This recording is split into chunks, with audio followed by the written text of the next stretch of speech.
Mic check. 1, 2, 3. Mic check.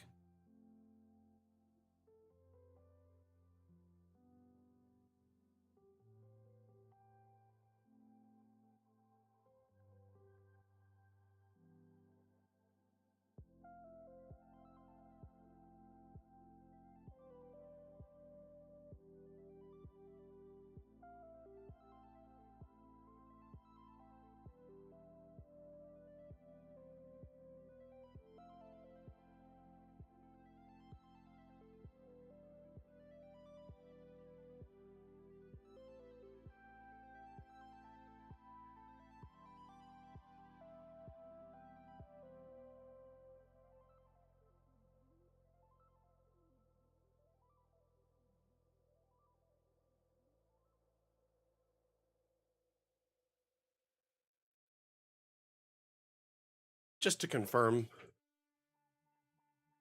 the music isn't overly too loud, is it? Last couple streams we started and it was a little too loud, so I wanted to make sure. Perfect. Okay. Awesome. Well, welcome back, one and all. My name is Mac. It's time for Mapmaker Monday. Hope you all had an amazing weekend. Love to hear about what you did this weekend, whether it was boring and mundane or action-packed. Let's hear about it.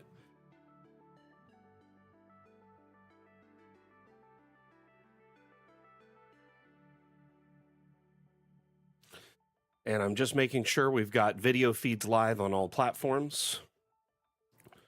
TikTok, I just noticed your feed was frozen. I am back.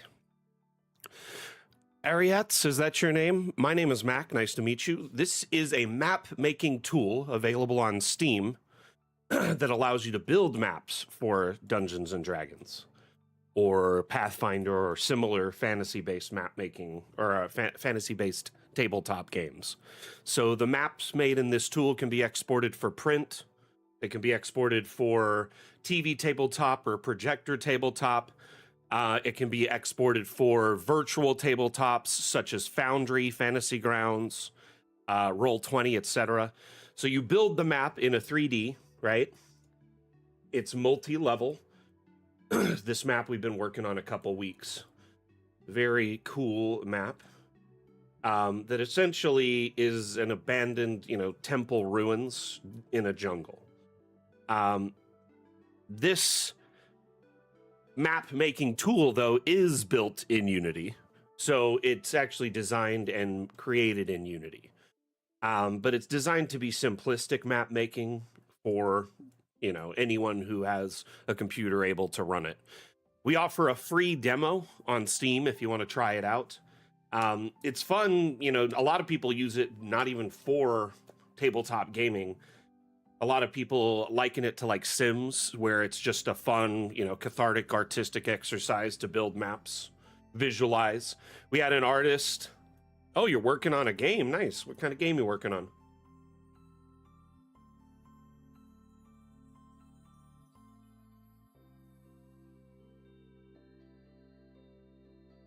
Hey, no worries. Thank you for dropping in.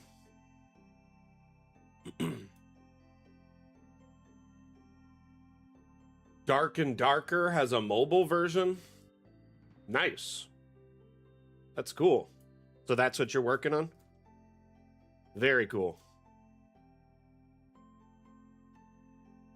End of service. Gotcha. My Steam feed finally went live. Isn't Dark and Darker that like dungeon exploration game where you play as like a wizard or an archer or whatever? Rogue. Is that the game I'm thinking? Yeah, I remember there was like a lot of controversy around that game, right? Isn't there still controversy around it? Like, I swear, I've had the game. I owned a copy at once on Epic at one point, and I think it got pulled from the Epic store recently.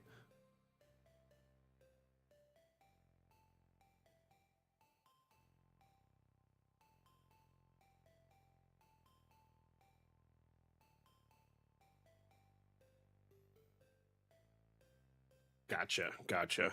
I always feel bad when stuff like that happens to a company, but I'm assuming, if the judgment was made, it likely was for a reason.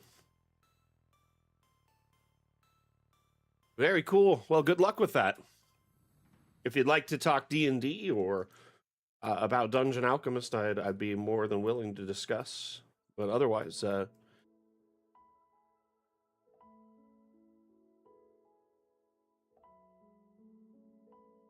gotcha.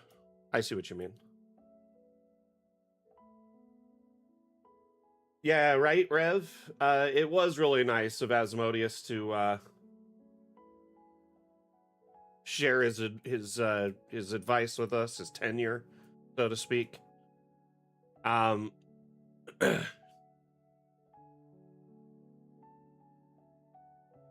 so we're live on multiple platforms at the moment. We're live on 6 different platforms. So Twitch, YouTube, Facebook, TikTok, Twitter, and Steam simultaneously. So I kind of pan around to all the different chats. That's why I have screens everywhere.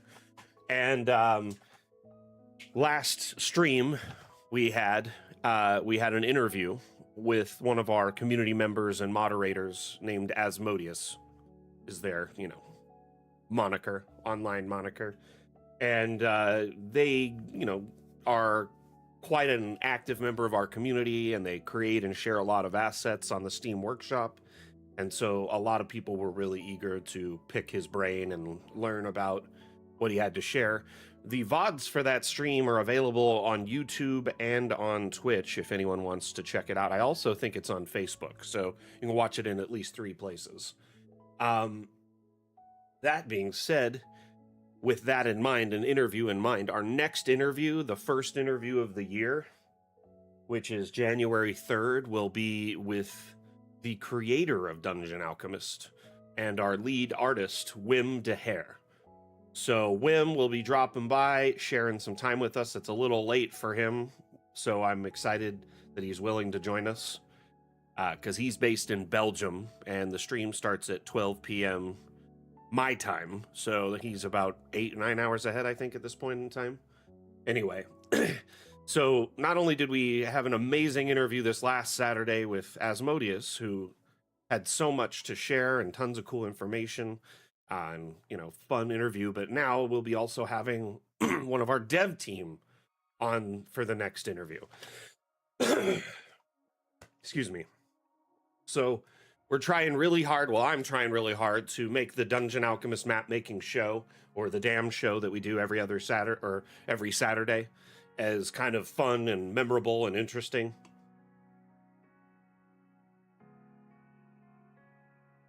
I don't know if I can up the ante every time, but I definitely wanted to get the ball rolling, with a handful of interviews with community members that I know that a lot of you, often want to ask questions of and get to know better. So be thinking ahead of time for your questions for Wim. Oh, okay, nice, Rev. Can't wait to see it.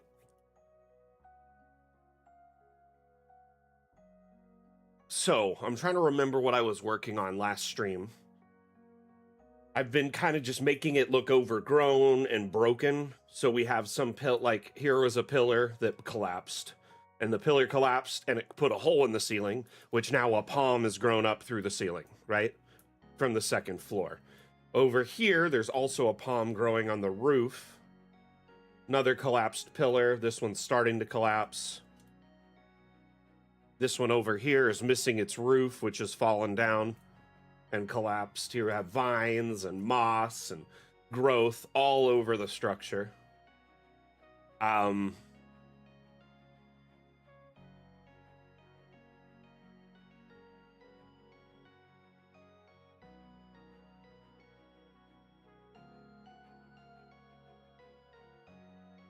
want to raise these up so they're not visible in this layer.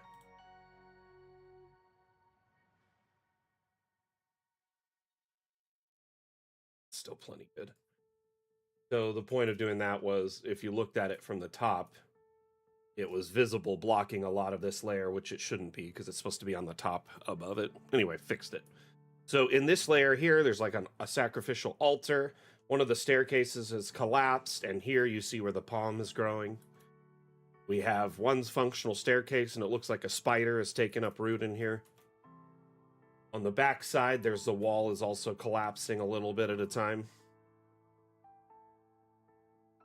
I think I've put a lot of effort into showing the decay of this, but I still want to do more because I feel like I can do better. And I'm open to suggestions on where we can take it. I feel like the structure overall is done. Though I may want some supporting structures.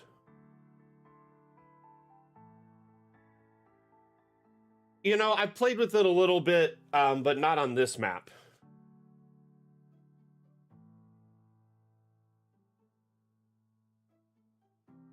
I feel like you and Asmodeus have asked me to use it a couple of times. Like, I think we might try it out on this.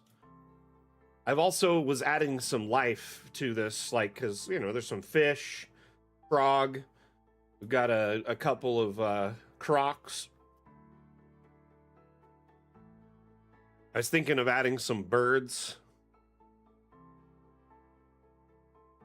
So I definitely want to add some like wildlife to the map. But I think I want to continue adding more growth. I also extended the map by quite a bit because it was only 60 by 60 before, and now it's like 80 by 80. Yeah, so I extended it quite a bit. I pulled 10 by 10 out on this corner and then 10 by 10 out on this corner. Just because I needed more like area around it.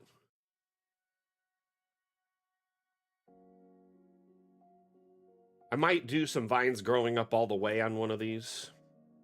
I also need more vines like on the backside because there's really none. That's definitely a deficit. We need some vines and moss. Right? I do like how the wall is all collapsed here.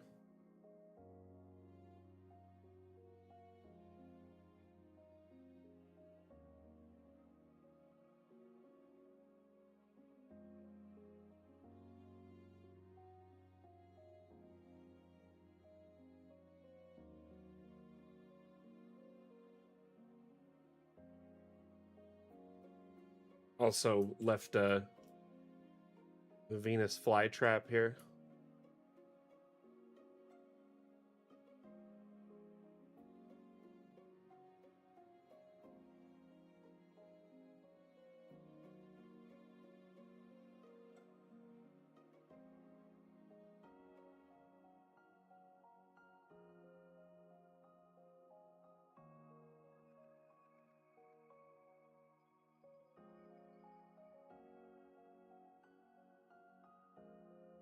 I think we've done a really good job with this. Uh-oh, that's just a little bit off. Okay, we can fix that.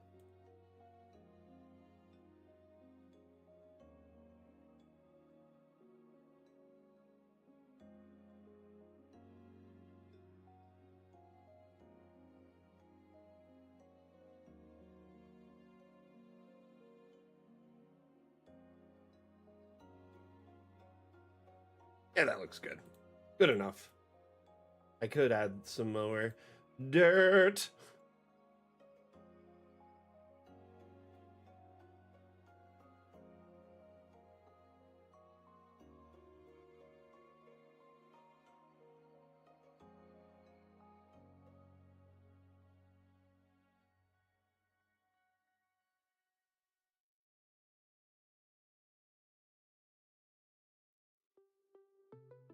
I like it.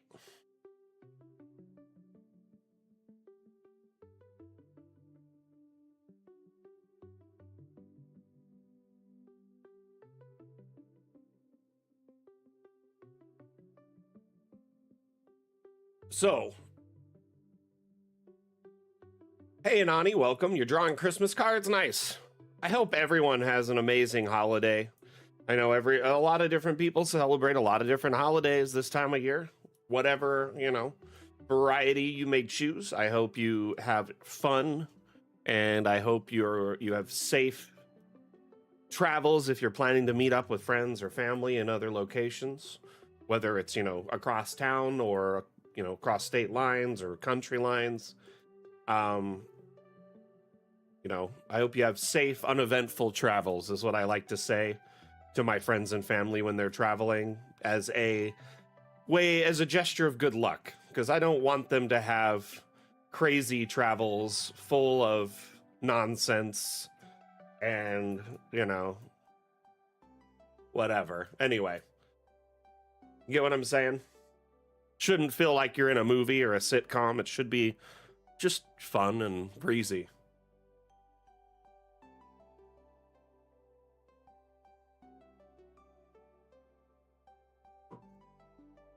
And I know not everyone celebrates a holiday this time of year.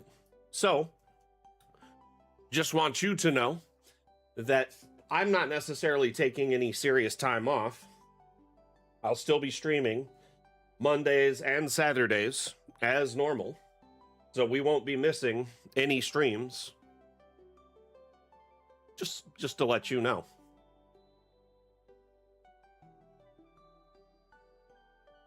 I mean, travel, can be scary for any number of reasons. There's man, drivers in Vegas are scary. They're nuts. And LA, a few major cities, drivers get a little aggressive. And honestly, kind of at this point in my life where I would rather get home safely than, drive speedily, or I don't know. I guess I just have gotten to the point in my life I realize I have a lot to, lose if I'm driving aggressively or speeding or, not paying attention as much. When I was a kid, I used to be dumb.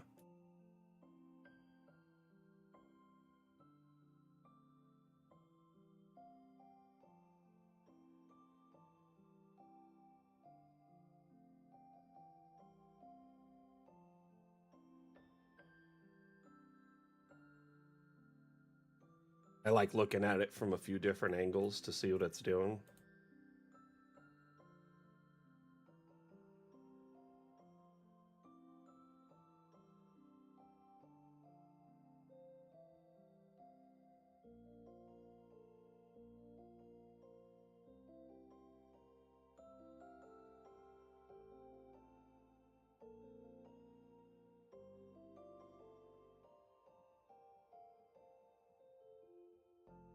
See, I do have the Spanish moss right now because I still have all those things installed, like the maps from the damn challenge. So there you go. I'll use some. I'll make everyone happy, won't it?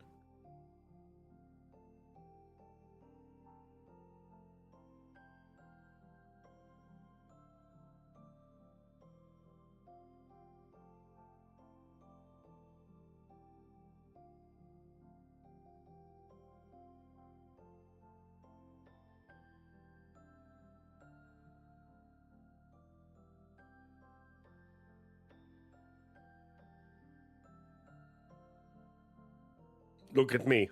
I am the captain.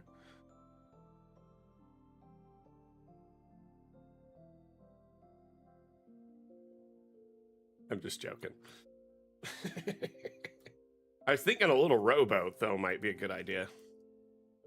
A sunken one, and then a regular one. Or even a raft like this might be good. But we could have a boat just kind of sunken into somewhere here.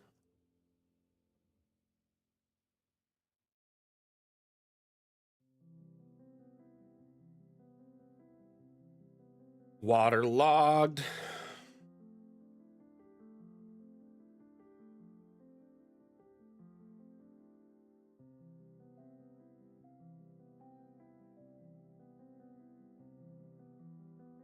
So one thing to do when you're in doubt of what to put, there's a few spaces I like to check. Like masonry often has some neat stuff. Not all of it matches this aesthetic, though, so I might not go with it. But some of these stone blocks, You know, like huge hewn blocks. Could be somewhere off to the side. Or a big piece like this that fell down. So it's like it was part of it, maybe the interior structure, and this was like the wrapping bricks. Hey, Space Monkey, how you doing? Welcome back. You also can go to ruins, which is loaded with stuff. So these here kind of look like the ceiling or like the roof tiles.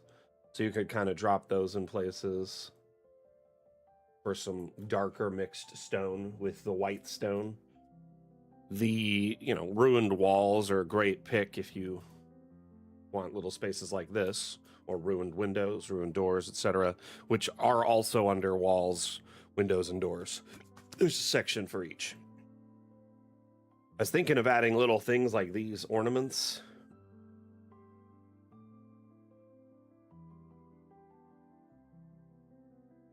Just to add some like exterior decor.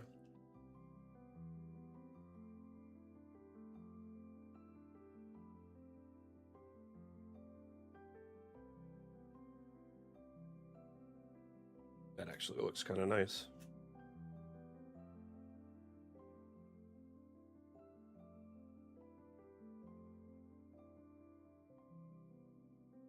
Legends of the Hidden Temple.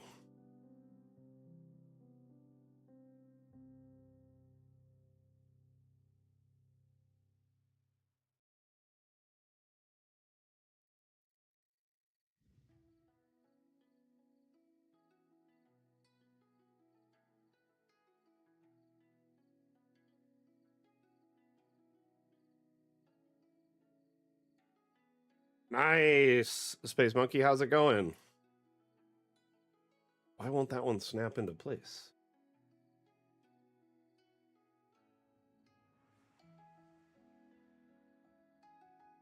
Odd.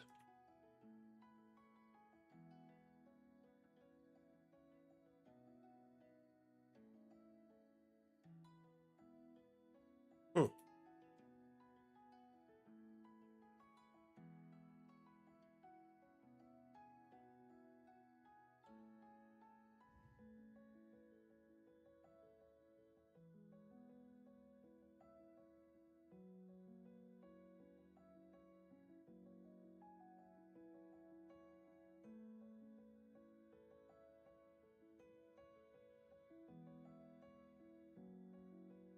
Ah!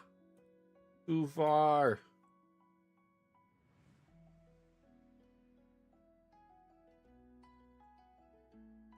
And that one snapped way too high.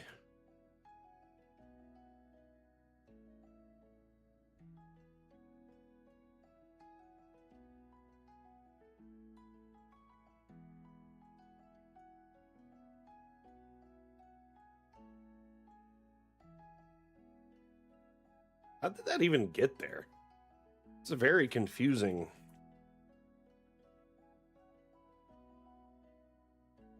Reveal your secrets, wall ornament.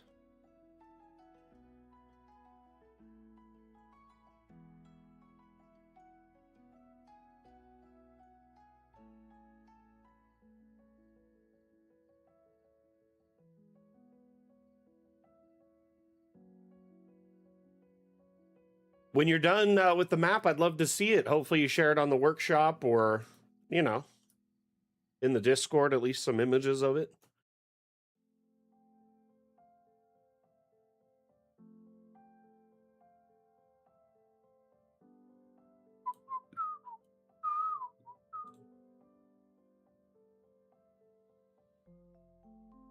Alrighty.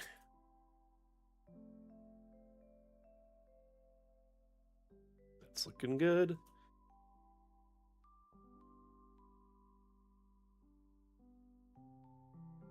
Oh, yeah.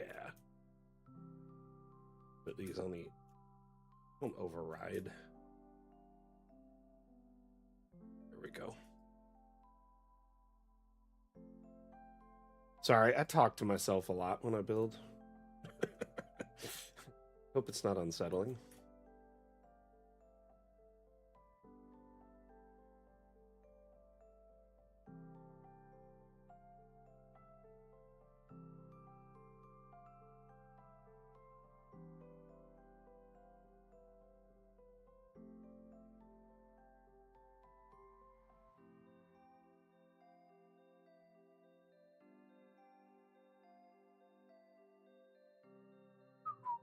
Hey, Kenny the Boyd, thank you for the follow. Much appreciated. How you doing?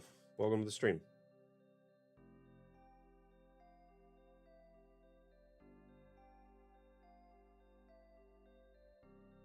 Where did it go?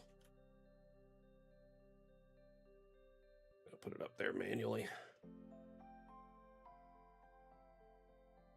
Goodness.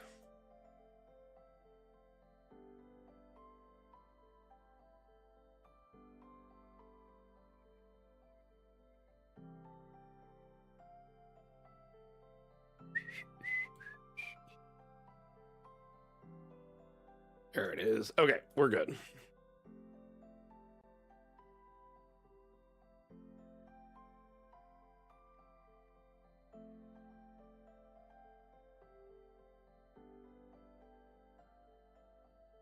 You use this for your D&D games and Foundry? Nice. Nice. Do your players enjoy your maps? I hope so. This is actually the official Dungeon Alchemist channel. My name is Mac. I'm the community manager for Dungeon Alchemist. We host a stream every Monday called Mapmaker Monday. So welcome, Kenny.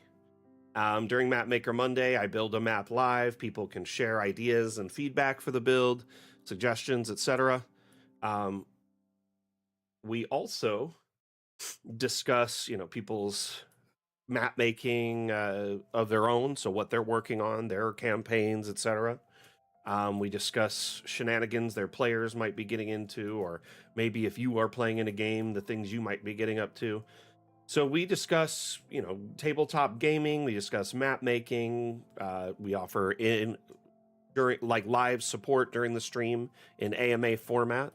So that means ask me anything. If you have any concerns, questions, feedback, suggestions, you just let me know, and I will do my best to provide you with live assistance.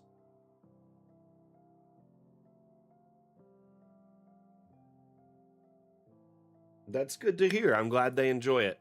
How long ago was your most recent session? Is there any swamp tussock you can use in this map that DA has as an asset? What is that? Friday, nice. How'd it go?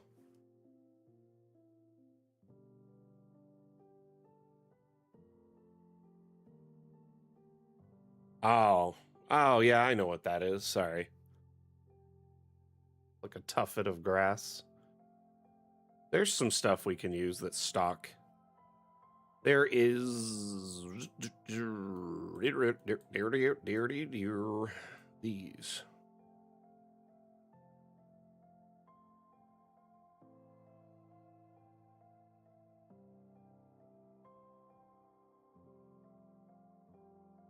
But yeah, we could raise up a little spot.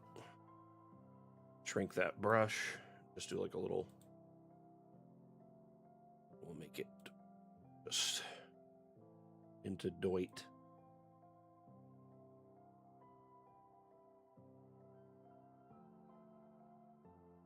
And then we'll actually flatten it out a little bit. Wink. Take some of that grass. Kind of put it all over it.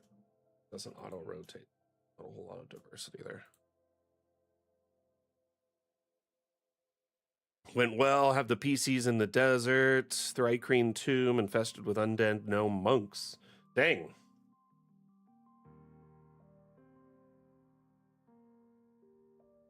Does that look okay, Asmodeus?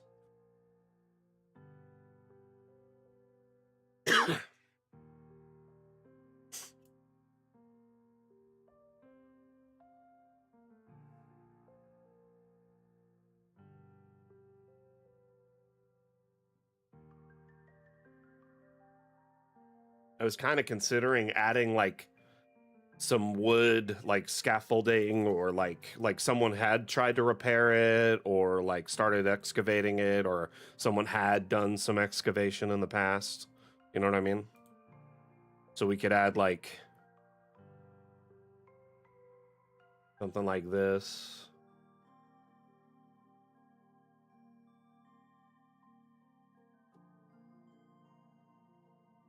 Bring some down.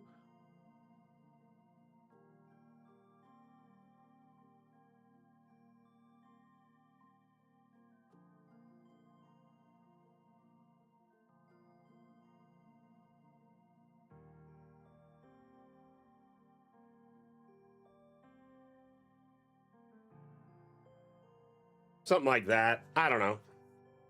Scaffolding's fun to add sometimes. Oh, we definitely have been adding vines on the structure. Vines and different plant life for sure. We even have collapsed sections, like collapsed holes in the roof and a tower falling, 2 towers falling, and one of their ceilings collapsed. Windows broken, doors, walls. So there's quite a bit of like overtaken area with nature, but this backside could definitely use more, as it's like the kind of the final area I've gotten to. How you doing, Arthritic? Welcome. Yep, we're live on like all the different platforms. You're on YouTube and on Twitch. Yeah, it's probably like one is slightly delayed, I'd imagine.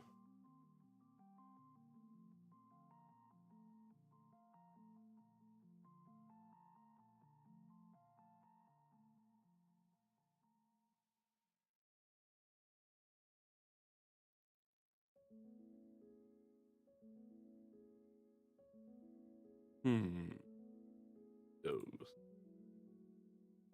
Oh, there's a different staircase I'm looking for. Which one is it?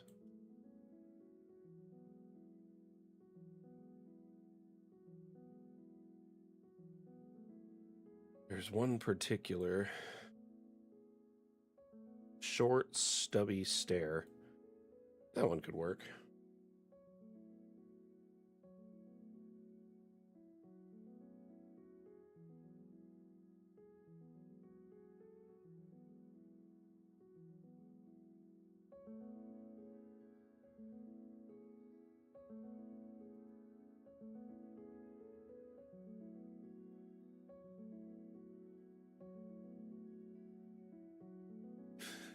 You know, Anani, I imagine people, it is annoying, right? People doing it early and when they shouldn't be, but I imagine some people probably do it early because it's the only time they can get together with their family and friends or have time off.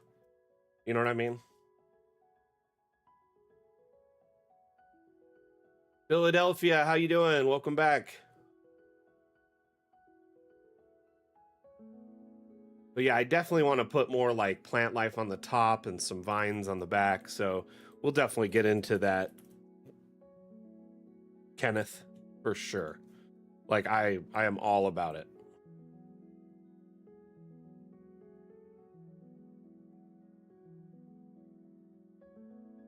We'll do some thick vines. And of course, we want them not aiming inward. So we'll turn it around, have some under some of this growth, and then we'll mix in some smaller vines.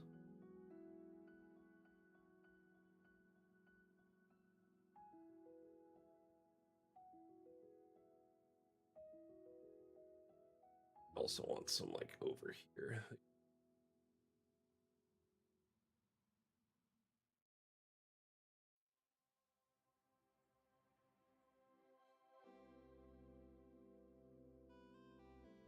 Vines are always fun.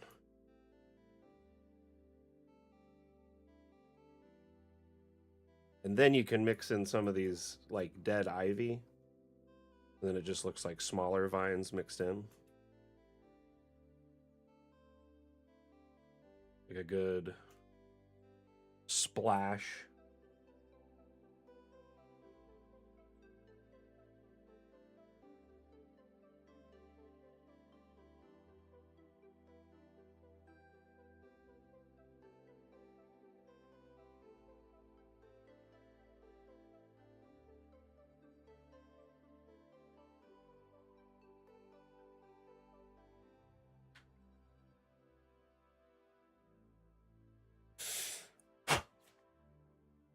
Oh, excuse me. Just stretching real quick. Sip on my coffee and we'll explain that, okay? Space Monkey? So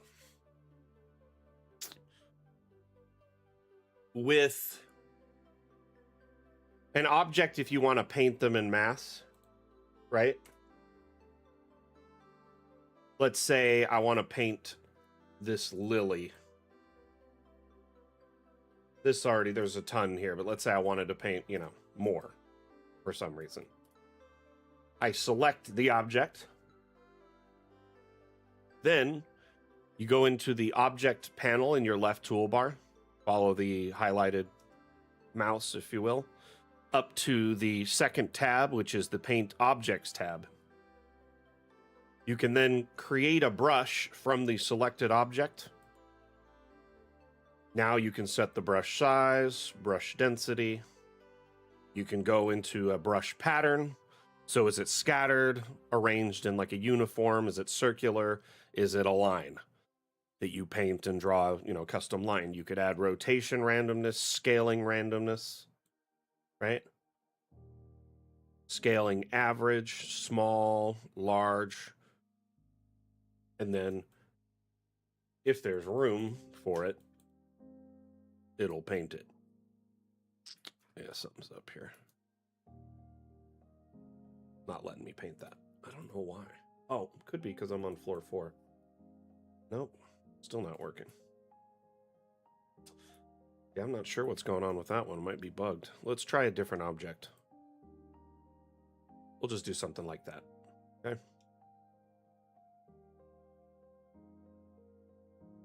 Notice how it's starting to paint it everywhere? At least everywhere there's room. So this way you could turn any old object into a brush. I think for the most part, it's either too like thin of a layer of water or it's too occupied to paint the other ones. Though it might be bugged with water-based objects too. If I recall, sometimes painting on certain surfaces doesn't always work correctly.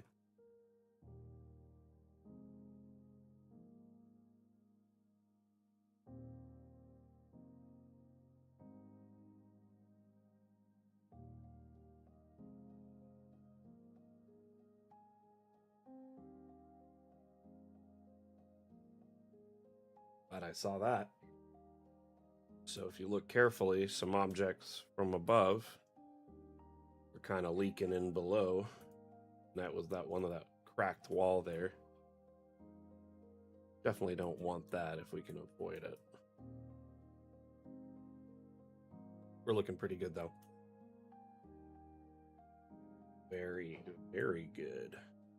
Let's do some moss up here and more like plant life. You know, honestly, features like that, they're kind of like when we have a new update, we advertise it then, and then we advertise it on stream once in a while or post a tip video, but it's easy to miss something like that. You know what I mean? What I would encourage you to do every once in a while, it's a good idea to do a deep dive into Dungeon Alchemist and just kind of go through each tab, you know, check them out, each setting menu, check it out, see what they do. You know what I mean? It's a good way to learn everything. And if you're curious what something does, you don't know offhand, you could always ask me.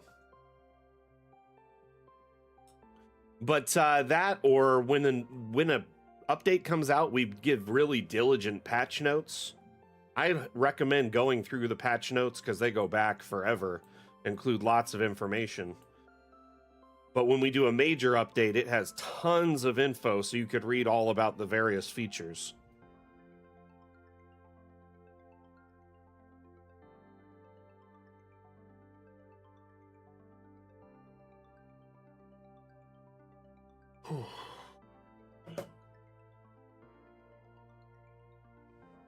It's no worries, though. It's easy to miss stuff like this.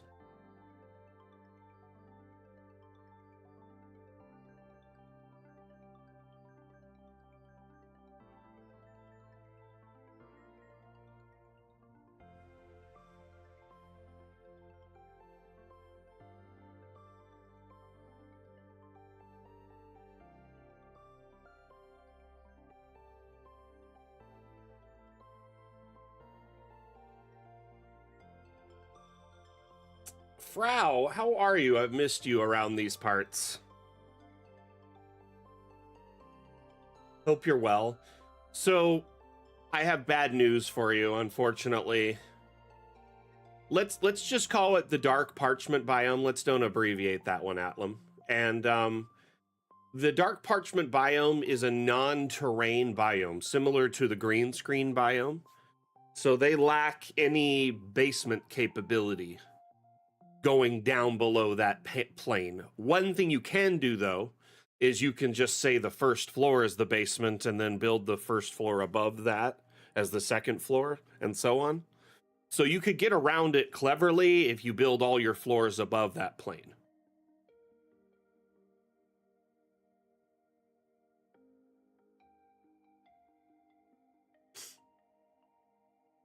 Lauren Zader over on TikTok asks, I want also the skybox editable. Do you think it's possible in the future update? Can you elaborate on what you want to edit in the skybox so I can further elaborate it if it'll be something we do?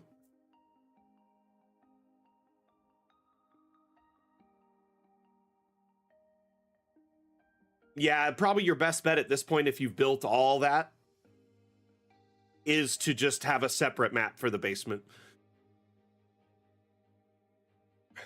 I'm sorry about that. That, or you could highlight the basement as a room, a separate room on another portion of the map to the side. You know what I mean? Where there's no way to get to it other than you teleporting them to it once they've, opened the hatch.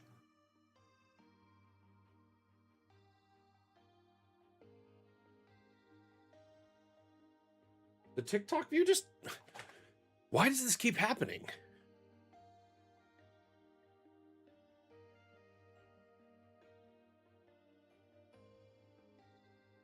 Huh.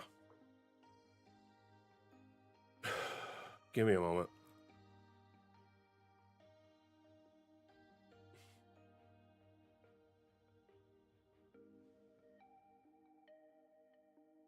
Okay, it says I got suspended, but then there's 0 restrictions. Interesting.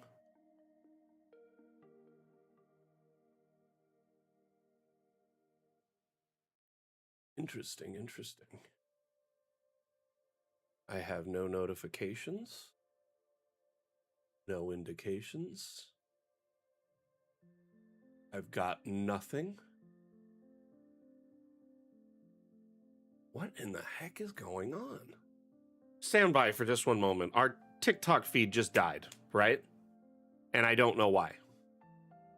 It gave me a notification saying I violated something with Streamlabs, but I'm looking at the restrictions tab and there's nothing.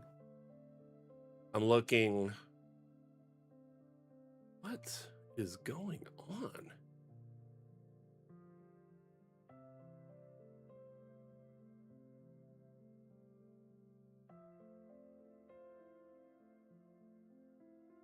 Huh.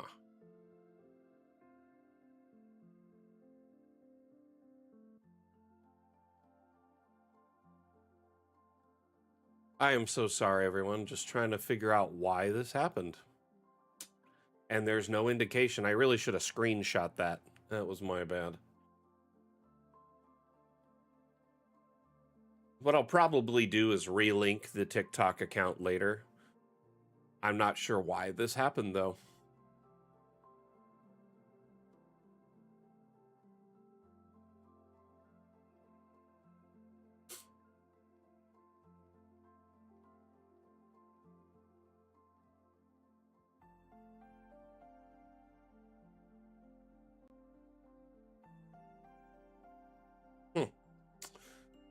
Okay, my bad. I am sorry for continually wasting time on that for the last few minutes. Just trying to understand why it happened, but I guess I will have to research it later.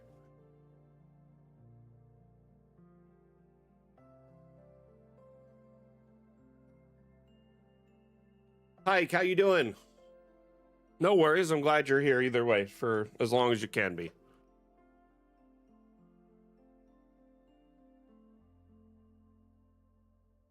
That is somewhat frustrating. I'm really sorry about that, everyone.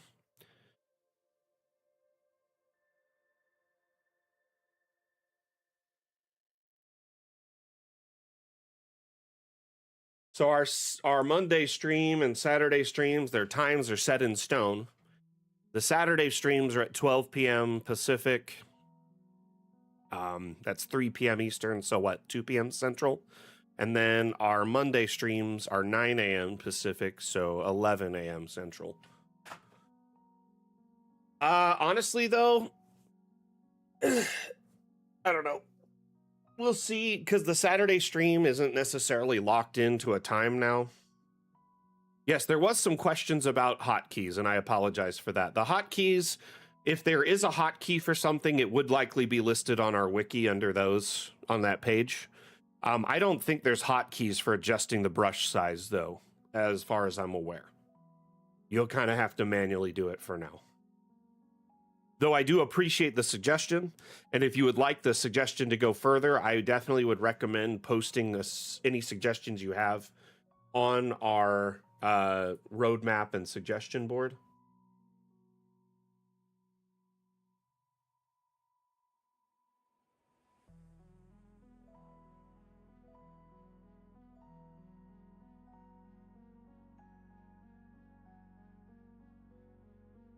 I think I'm going to make a few more of these tufts. Put one like right here.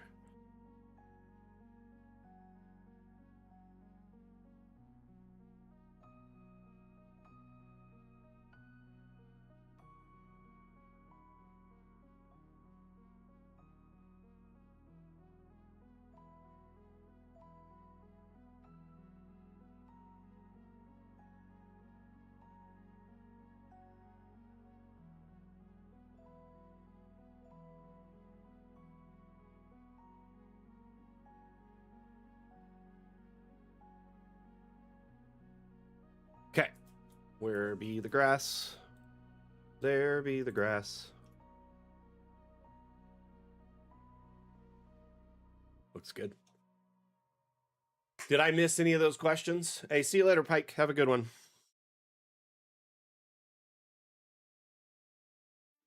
Quick reminder, and if we could get a link drop for this in just a moment, Atlam.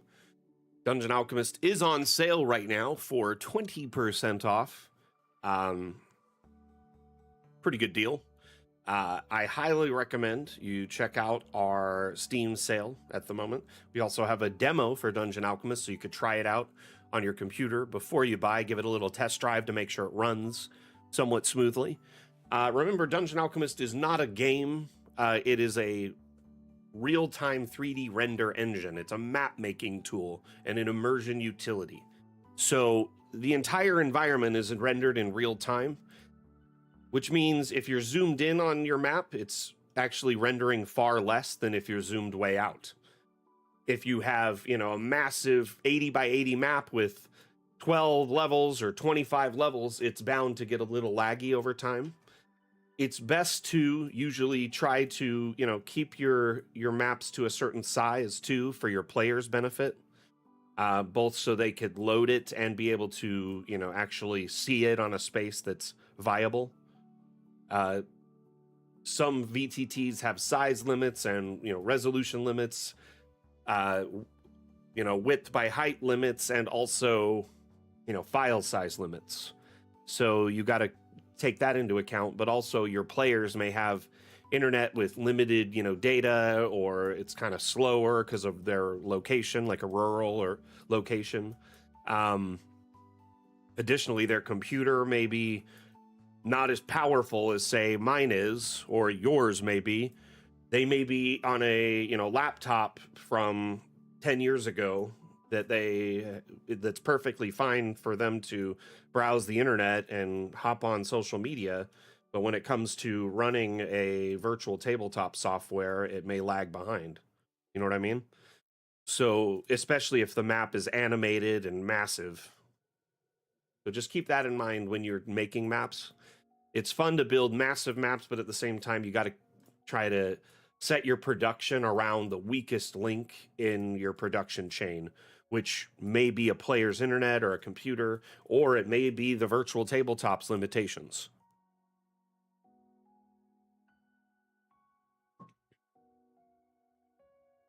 Arthritic one, I wish I had a better answer for you, by the way. I we have hotkeys for a lot of things. Don't get me wrong. Like all over DA, you could see where hotkeys are labeled to stuff.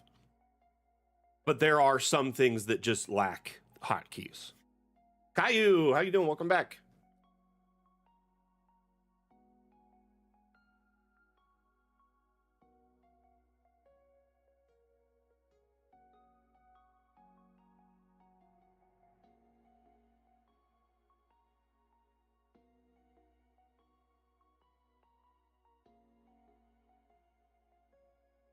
I'm going to save because it's been a moment since I last did. In fact, I'm going to, so nice to save. I'm going to do it twice. So nice. I did it twice. Always be saving.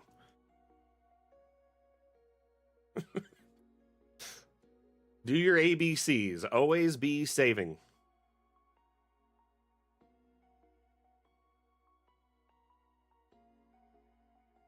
I'm fine. Merry Crisis. Happy Chrysler. No, I have not heard that one. Oh, cool. Thank you. I'll take a look in a bit. Oh, nice. Philadelphia. How's that? Have you got a start on it yet? Or is that just kind of something you're getting going? Ooh. That's pretty cool.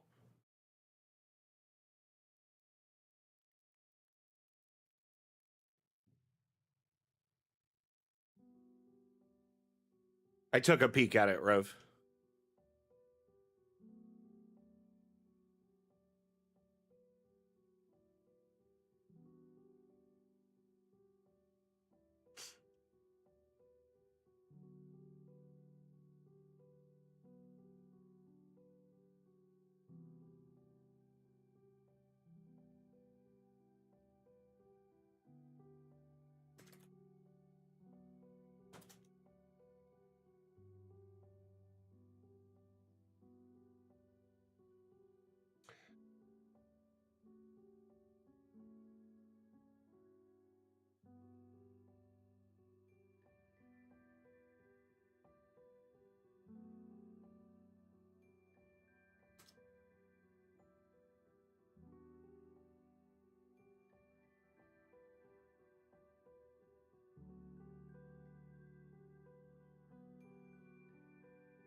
You know, Caillou, I've been starting to see like multicultural memes a lot more lately, and they make me laugh. There's this, I know it's like a commercial, but it's become iconic in a meme. And I guess there is like when Star Wars was airing in some South American country, I don't know which one offhand. There there was like some rule about advert or like they couldn't necessarily I don't know. They did these clever ads where they made it blend into the show, and it was for a beer called Cerveza Crystal. I don't know if this is real or a meme because it's so amazing to watch and funny. Has anyone seen those? Where it's like Obi-Wan is reaching in to grab the lightsaber to give to Luke, and it's actually he reaches into a cooler and grabs a beer or something. Cerveza Crystal. Anyway, I honestly, those commercials were so funny. They're clever too, and I just thought it was a good, funny idea. You should Google Star Wars Cerveza Crystal. Windshield time has ended. Glad. Oh, hey, see you later, Space Monkey. Have a happy Festivus, my friend. Let's put some moss on this top level here. I forgot I was going to do that. Let's do it. Let's do it to it.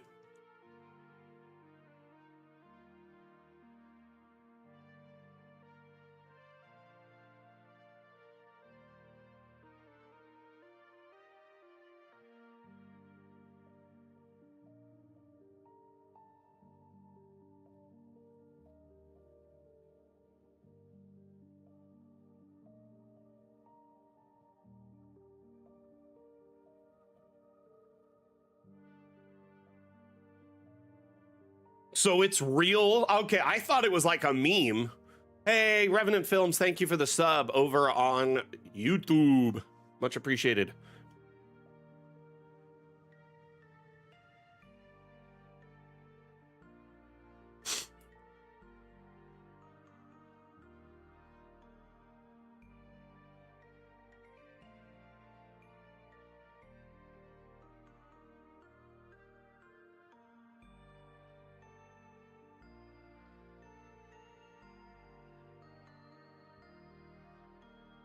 Got some moss. Okay, that makes sense. Like some commercials and like obviously scenes and shows become so iconic and they become memes themselves, right? So I wasn't sure if someone just made a funny like joke commercial and that was it, or it was real. And so I've always just kind of taken it as a meme, but it's both. It's good to know.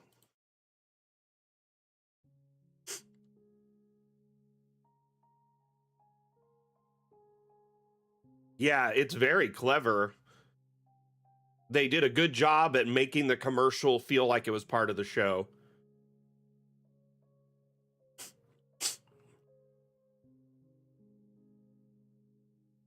It also kind of reminds me of how there was that Rick and Morty like dimensional cable where it's like the commercials and different shows that are in other universes and stuff. And there was that one commercial of the guy who like talks about his business and ends up like driving home and then continues talking about the commercial after he gets home. He's like, "You thought I was done. Ha!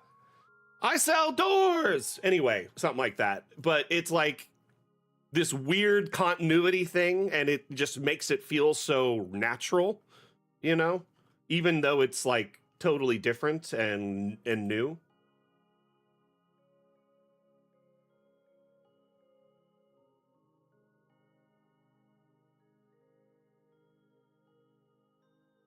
Balake.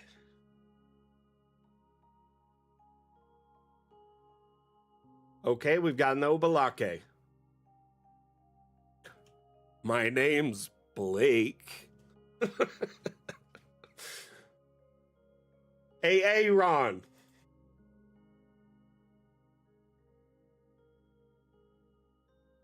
So that joke holds a lot more to me because my name is Blake.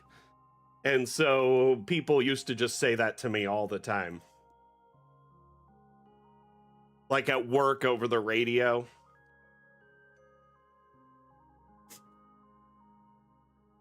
In video games with my friends. Even my family started calling me that. And for a while, my nickname was just a spin on that.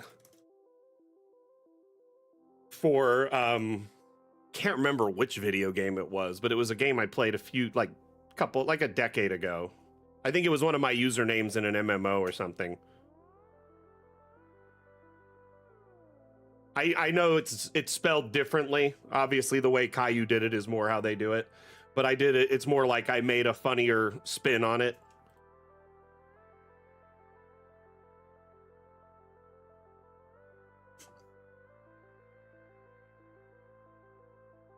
You know, it's funny too because well, it's not funny. They're really apparently they don't really even hang out anymore, and you would think they're like friends, you know, based on their chemistry on screen.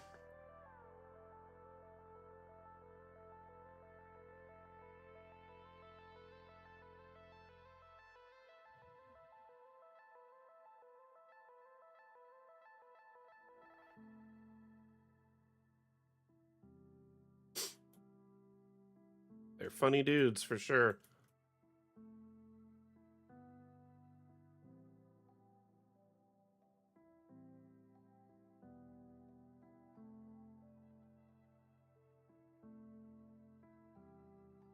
I mean, I think they used to be like really good friends, but I think they've just kind of drifted apart over the years. Which I think can happen. Excuse me, really quick.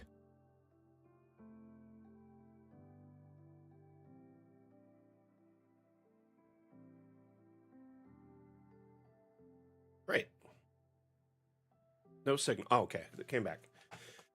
I had to sneeze. Sorry. I sneezed so hard I destroyed the signal. Anyway, basically, I think, them working together for years, put a lot of stress on their friendship.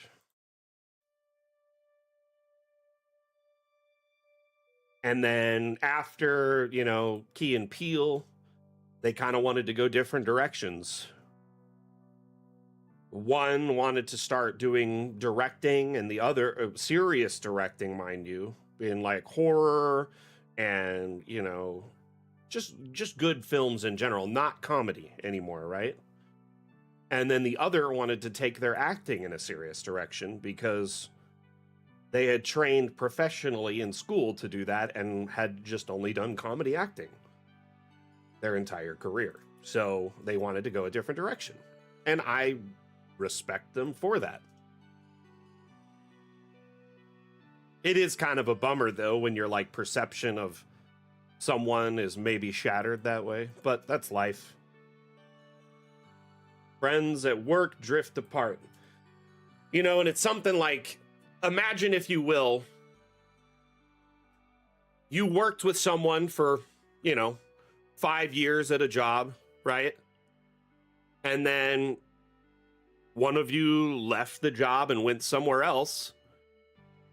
You may be friends with them still for a bit, but I think it does, help to be working at the same place to keep a friendship often, because people drift apart afterwards. It's not like I'm friends with everybody I worked with at Best Buy 20 years ago. Does that make sense? Or 10 years ago?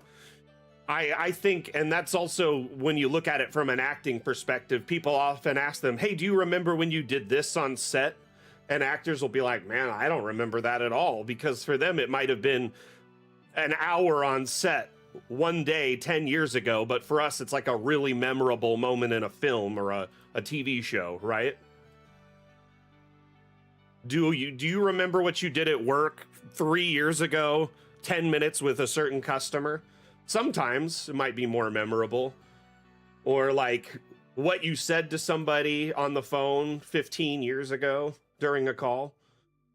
Like when you look at it from that lens, like as a job, often you don't remember those things. It just kind of is like a breeze, a wave of information that passes over you daily. Yeah, exactly, Chim. Like, it is a weird thing to ask an actor if they remember something from a movie 10 years ago that they did that might have been an offhand scene to them. You know what I mean? Some scenes they do so many times, like so many takes, they'll probably remember it forever. It's almost traumatizing, even to some actors, how many times they've done some scenes. So I could get like, like at work, if you do the same task over and over again, it becomes mind numbing and irritating, right? The 6th grade book report one is a great example, though. I say it with work because a lot of us can relate. Like, many of us have worked a job, but you get what I'm saying. Like,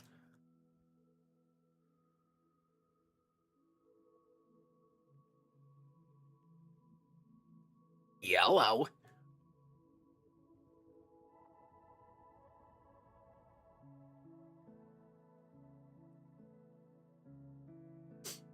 We need some moss up here on the walls now. You. Come with me if you want to live. Why do they all have these globs on them?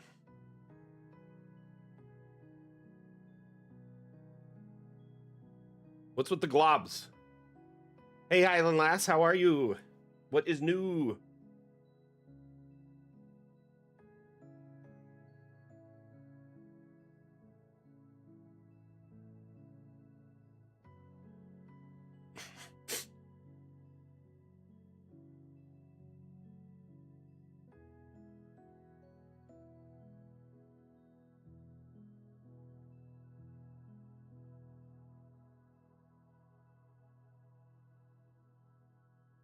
We're going to use the freestanding wall trick.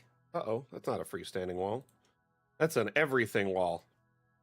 I just need a wall. Right there. Then we're going to take this bad boy. We're going to... Actually, let's not use this one. I don't like that one. Moss. Let's grab... This one has... Geez, the bump looks massive. Which one has the tallest moss? I think that's a texture glitch. The way it like pops off doesn't look right.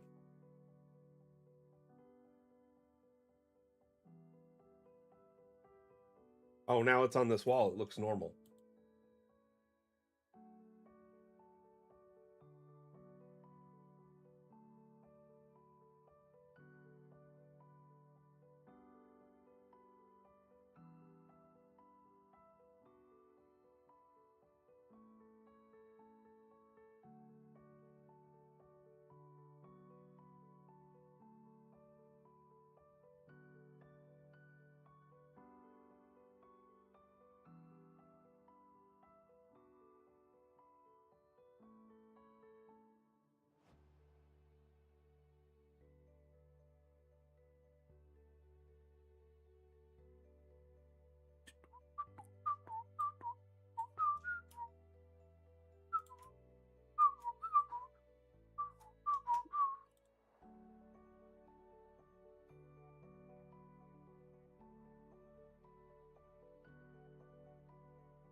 Hey. Chill out. Just be chill.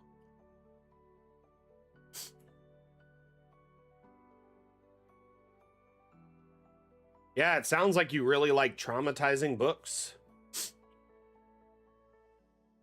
Where the Red Fern Grows and Bridge to Terabithia, you definitely, you know, weren't doing yourself any favors there. They're good books. Not saying they're not good books. What I'm saying is they're traumatizing and sad for young kids. The movies are equally as traumatizing. Old Yeller, there's another one.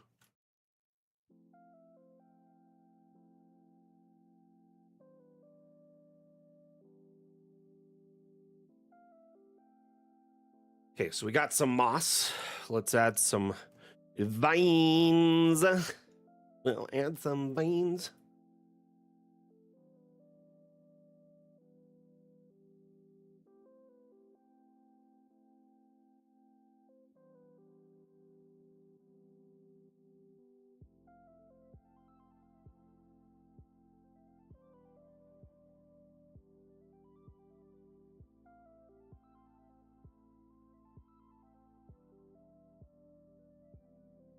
Half pound. So the graveyard, I think I bit off a bit more than I could chew with that. I'll be open and honest.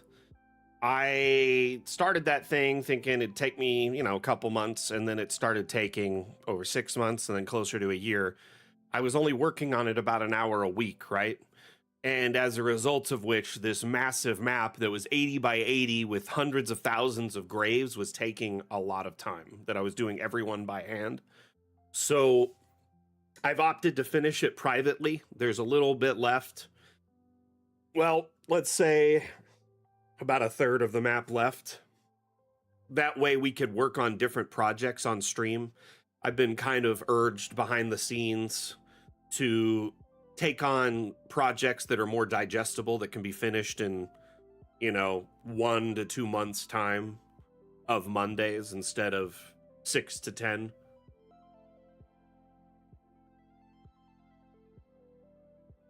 That being said, when it is finished, I will put it up on the workshop and let everyone know. I apologize that one, you know, kind of, well, you get it, that it didn't get finished on stream.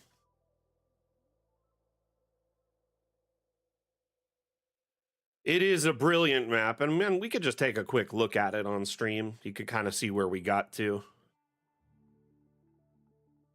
Here, let me save this twice.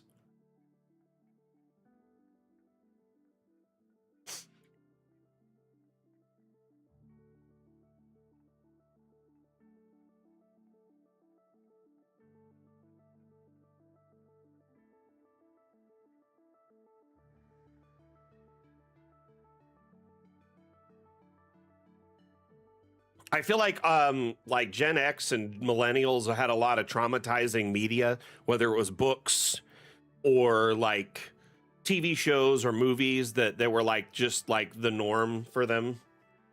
One movie that comes to mind with like a really traumatizing scene is Never Ending Story. So let's kind of just start at the beginning of this map. This is the entry point of the cemetery, which is 85 by 82.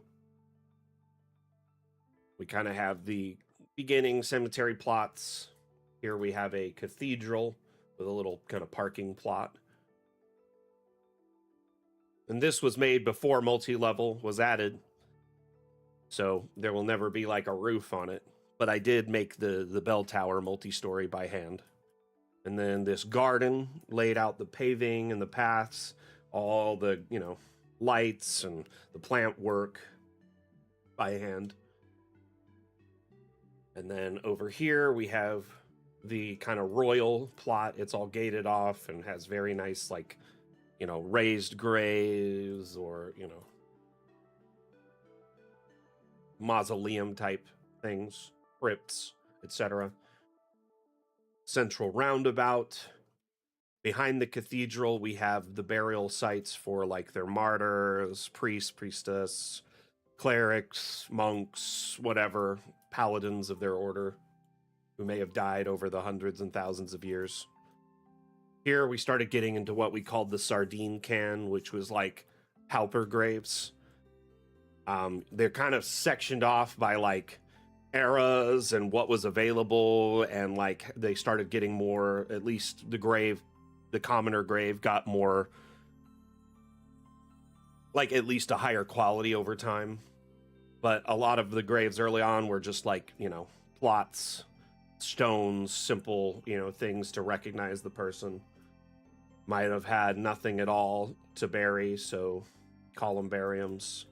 And as you go further on, the graves starting getting more stonework and sophistication. And you look at them, they're all like slightly different headstones and graves. It just goes on and on and on. And yeah, more of that here. And then we put in a little park here. And over here is the caretaker's cottage and property. And then there's a few empty plots, which I feel like I did work on this. I could have sworn I did this already. I hope I saved it. It's probably a different save. But I could have sworn I filled this out already. But I started working on it here and there when I have time and motivation. But once I finish this all out, I'll put it up on the workshop for all to share. You could easily run an entire campaign arc out of this. It's a big, big map with a lot to it. And if you look at it from above, it's quite extensive.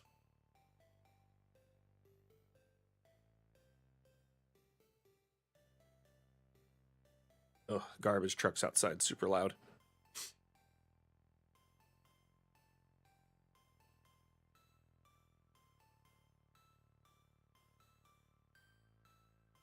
But over here, these will be kind of like terraced, and they'll be like family plots, similar to this, but smaller. So more like around this size or this size each, where it'll be like fenced off, but it has like a walkway and like a staircase to it, and then it's like a bunch of mausoleums for families that are like, noble families there, or, rich, well-to-do families. Anyway, was kind of going for like a New Orleans or like old world, like Europe, cemetery that's just beyond vast, and you could walk across it for hours and not find both sides.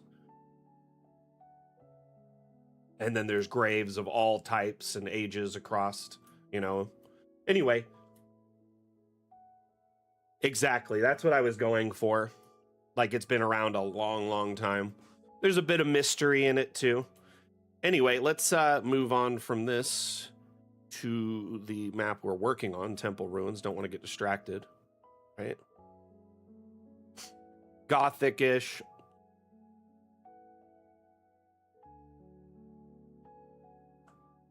You know, I'm not familiar with what you were saying up there about Harrison Bergeron. Which Kurt Vonnegut book?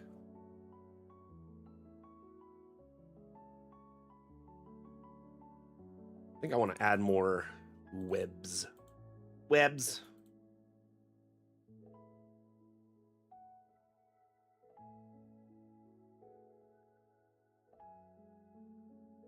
Maybe we could add like someone all cocooned up in the corner.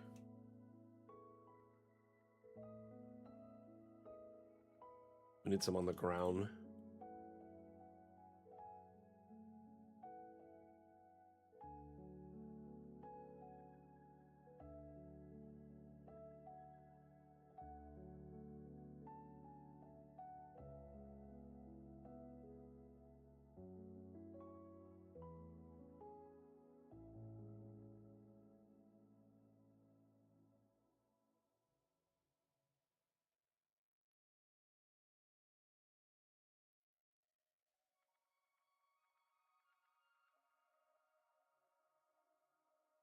And then what I like to do with webs is I like to put a blue light in them. So what I'll do is I'll take an abstract or a purple light typically, and then I'm going to configure the color.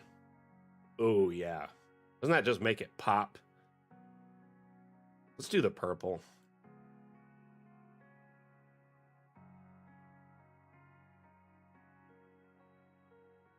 Let's throw a couple of them in there. And remember, these lights are invisible on export, so they're great for this purpose. You can highlight some area with light, and then, you know, it won't necessarily disturb your build.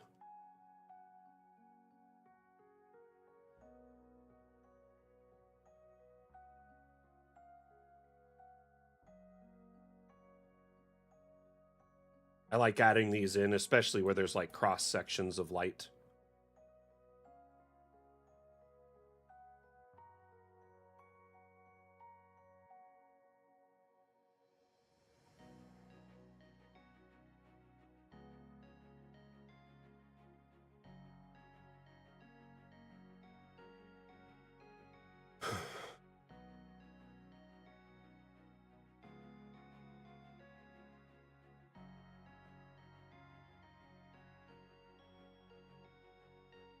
Yeah, I'm gonna get rid of that one.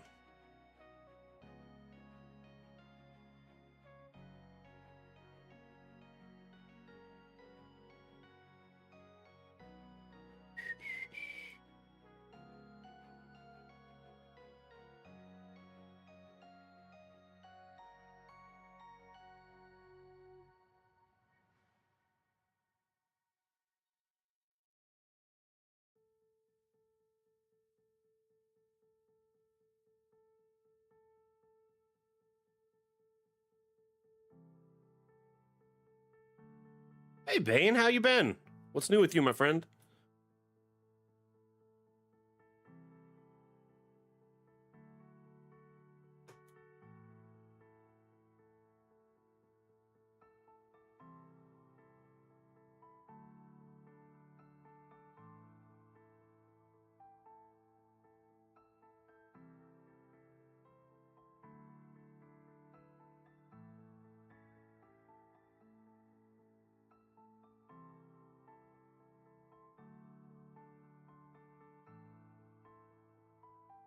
Mostly successful. Trying to stay out of trouble. That's good to hear.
Nice.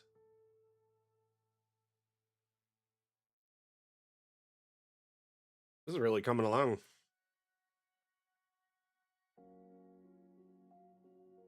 Okay, everyone. How is the overgrowth looking on the exterior? The top still needs some more. I'm going to add more plants and vines, but the exterior pillar areas look pretty good, I think. Some light leaking here somewhere. And then the front looks really good. This side looks reasonable. Yeah, the top could use a bit more, and then we'll go through and just make sure everything's lit up. I hate that light leaks through these seams.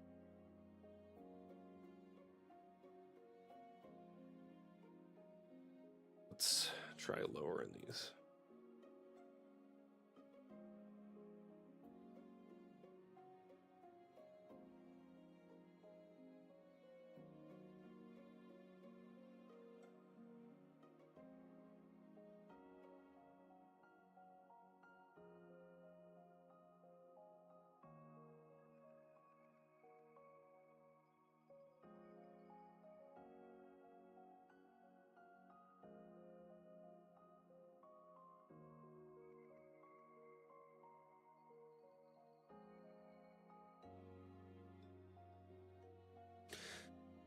The light seems to be leaking where there's like breaks in the seams around the walls. Like there is an ever so small, like millimeter gap between the wall seams where light leaks through, I think. Or it doesn't act like the ceiling blocks it for some reason. Like you could see it here. Like the ceiling doesn't seem to block it at all. You know what I mean?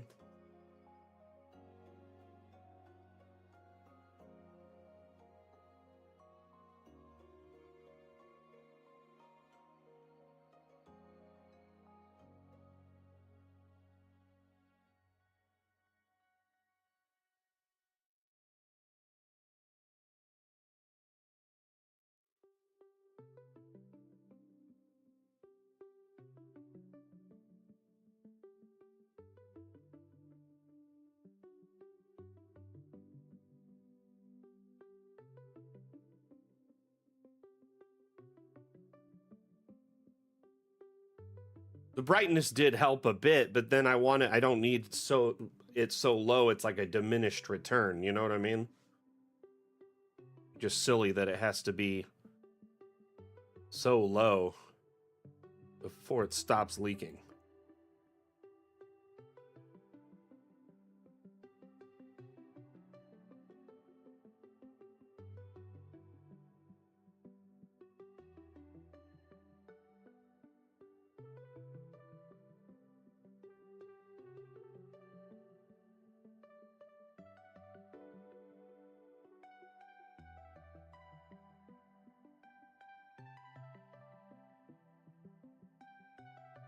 Oh,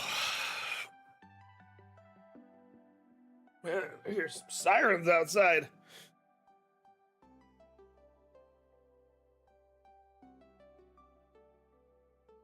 Bad boys, bad boys. What you gonna do?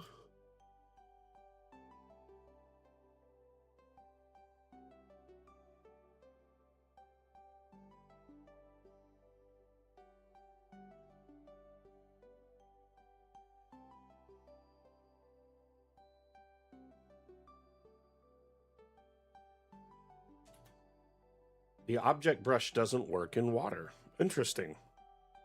Good to know.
It's looking good. I'm going to put some more vine on this too. I want some dangling.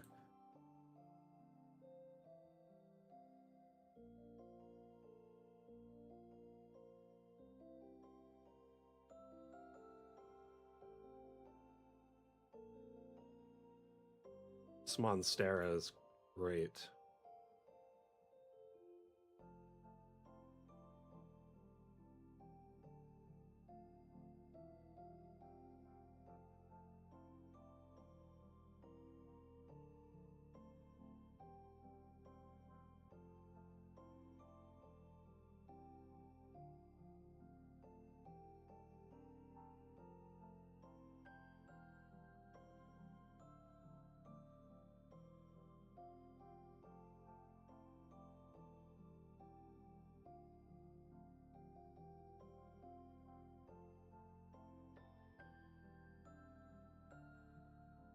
Disappearing when I'm trying to orientate it.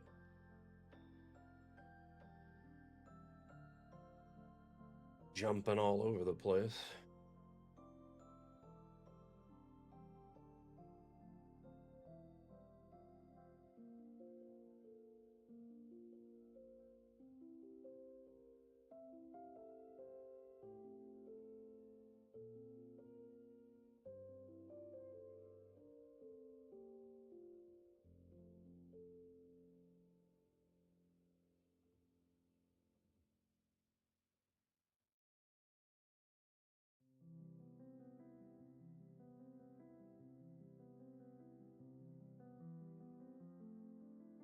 Life finds a way.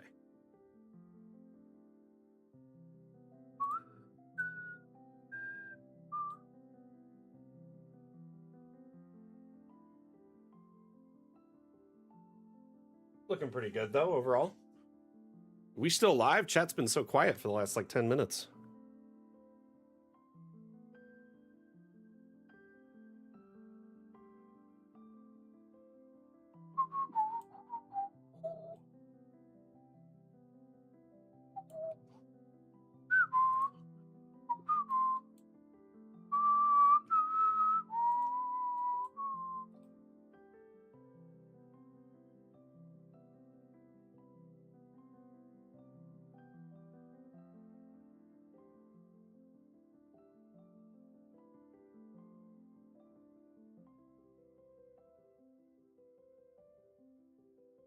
Sometimes chat be like that, right, Bane?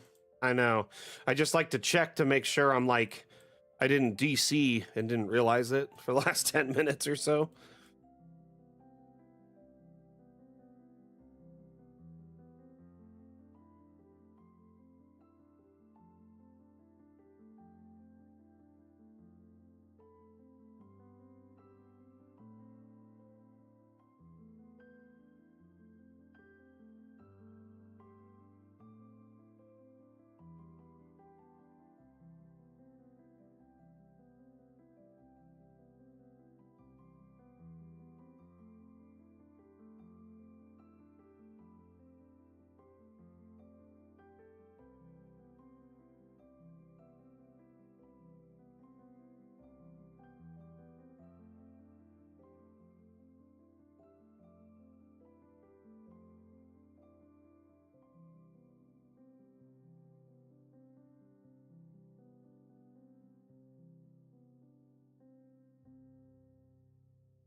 Like that.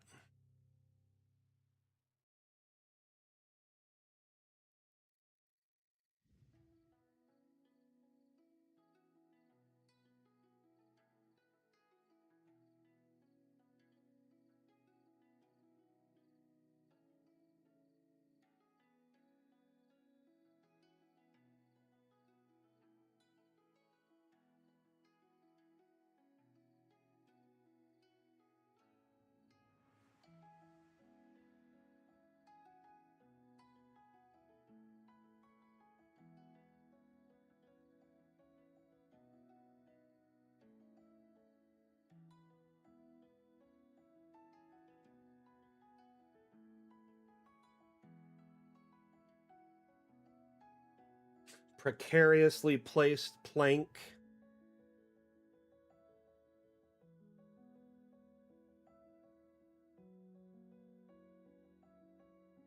What do you think?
Yeah, I really like adding little clutter like this. Also, I feel like this may have collapsed at some point, and so someone just made like a improvisational entrance, right?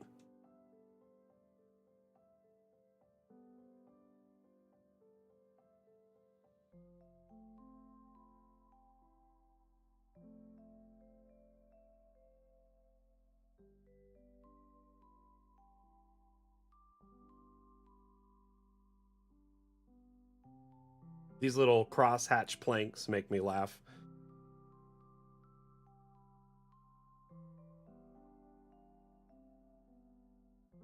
Oh yeah, I need one of those.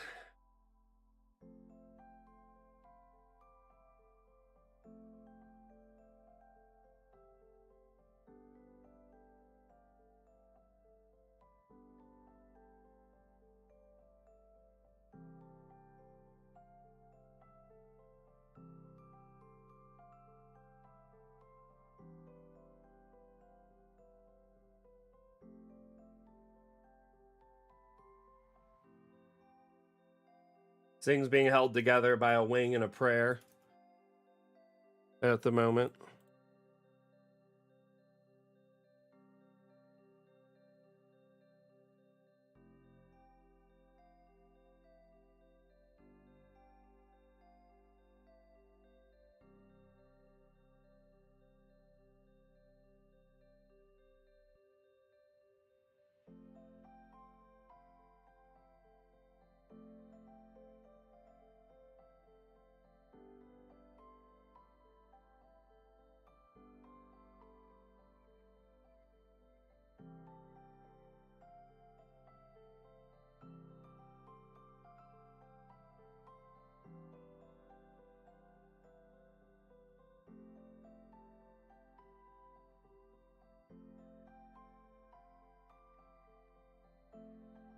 This is not Tailspire, Bremen. This is Dungeon Alchemists. It's a separate map making tool, also available on Steam. But I'm familiar with Tailspire. Essentially, Dungeon Alchemist, its focus is building maps and setting up immersive scenes, which you then can take screenshots of or video clips. And you can also export your maps in traditional top down for, a variety of different play styles. So whether it's printed maps, TV tabletops, projector tabletops, virtual tabletops such as Foundry, Fantasy Grounds, Roll20, etc. So we allow you to build your map in a 3D, and we offer multi-level, so you can build each level of your map. You can add lighting, effects, all sorts of stuff.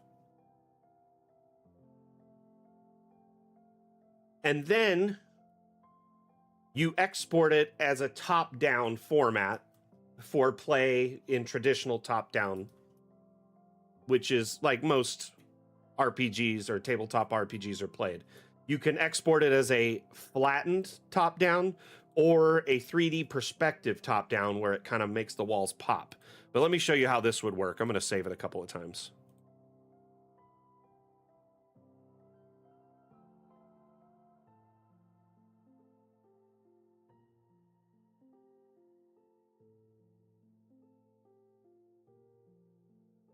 Yeah, I do think a cat familiar would sneak in the back there, or maybe someone with good dexterity, or possibly like a, the druid with, some kind of animal ability, wild shape. So when you export a map like this one would be a chuck. We'd throw this one away because it's just some stuff that's sunk into the underground level. But this is the first level, second level, third level, and fourth level. So these each would be separate scenes on like a virtual tabletop, or if they were printed maps, you'd print each level. And then if your players ever get to the separate, like they get on the roof or whatever, then you would share that with them.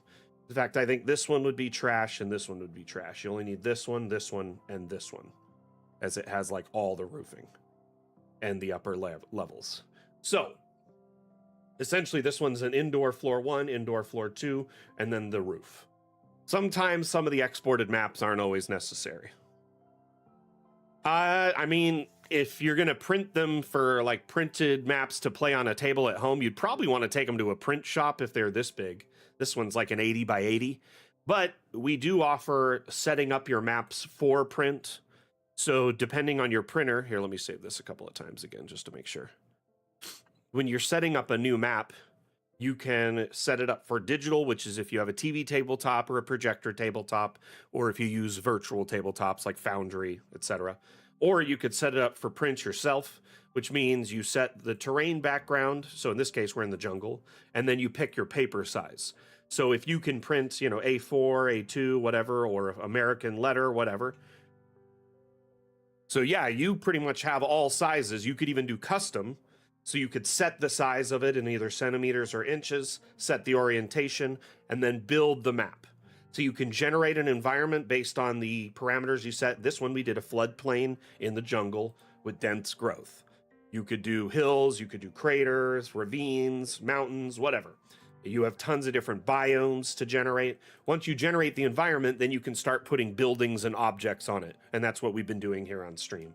So if you're printing for yourself, for like playing on your home table or whatever, you can set the size or pick a paper size, and then it'll set the map size to that paper size.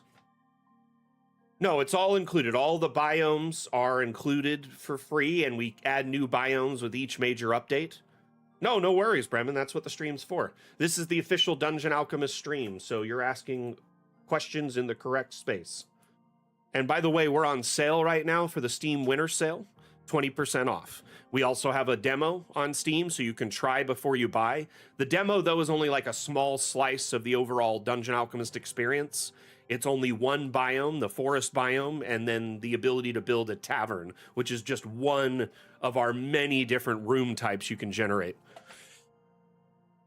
Depends on your region. I'm not sure where you're located, but if you click on that link in our chat, it'll go to the store page and you could see the price based on your region. In some regions, we've lowered the cost to be more, acceptable and in line with their currency value. Because it was brought to our attention in some nations, like the cost of Dungeon Alchemist was like more than a cost of rent. So we kind of have adjusted it based on region. But biomes, there's like a ton already included.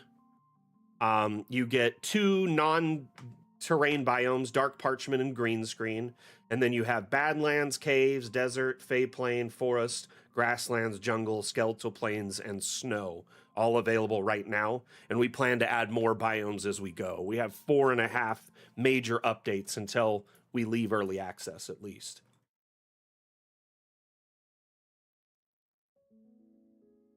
When you export, you set the DPI, Jim. So you don't set the DPI until you export.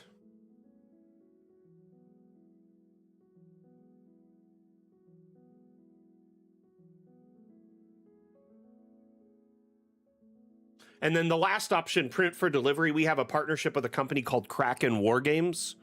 You can make a map under this setting instead, and all the map sizes are configured to mats that they can cut and print on site in their print shop, which they're neoprene mats that are scratch resistant, water resistant, etc.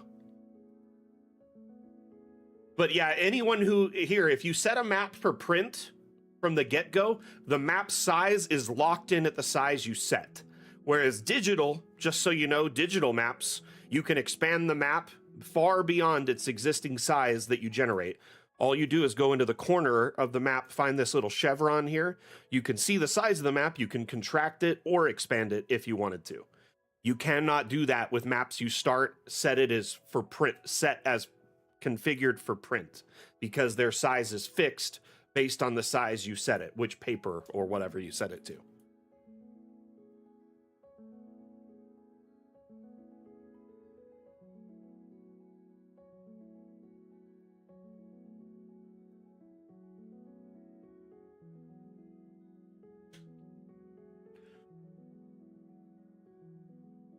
So, Bremen, is that how you say your name, right? Oh, you're in the UK? I think you'd probably be around like, I think it's like 30 euros or something like that. Somewhere around there. That's just a guess, though. I don't remember it offhand.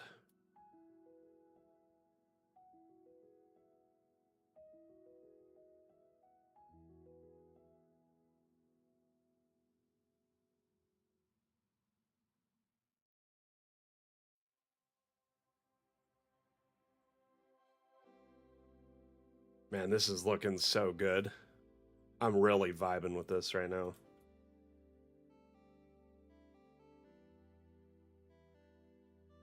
Oh, it would be in GBP? Okay, cool. I didn't know for sure.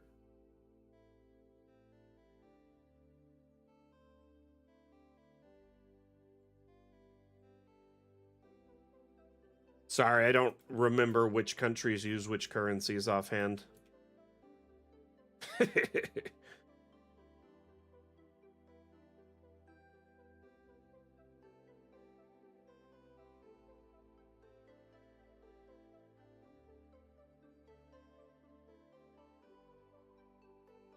No worries. That being said, if you have other questions, the stream is AMA format until the stream ends, which is another 15 to 30 minutes we'll be running. So if you have any questions, concerns, feedback, suggestions, like I said, AMA format, which means ask me anything as long as it's Dungeon Alchemist related. I'll do my best to provide you with guidance.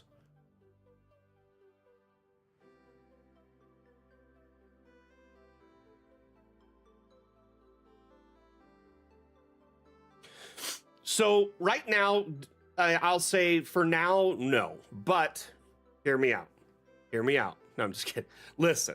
No, I'm just kidding. So Dungeon Alchemist was conceived as a Kickstarter project, right? And we planned and promised a planned roadmap following a fantasy aesthetic was our initial pitch, design, and that's the whole Kickstarter, right? So everyone that kind of bought into the Kickstarter and initially supported us was expecting fantasy, not really expecting cyberpunk, sci-fi, etc. Now, over the course of our development, though, the last few years, many people have requested this. A lot of people have requested different aesthetics, if you will.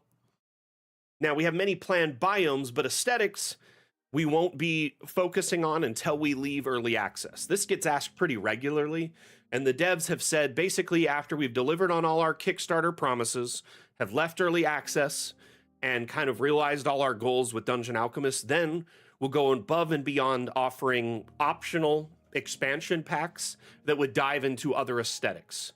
So sci-fi, cyberpunk, modern, apocalyptic, etc. And these would be an optional add-on. Think for a nominal one-time fee of I'm guessing between $15 and $30.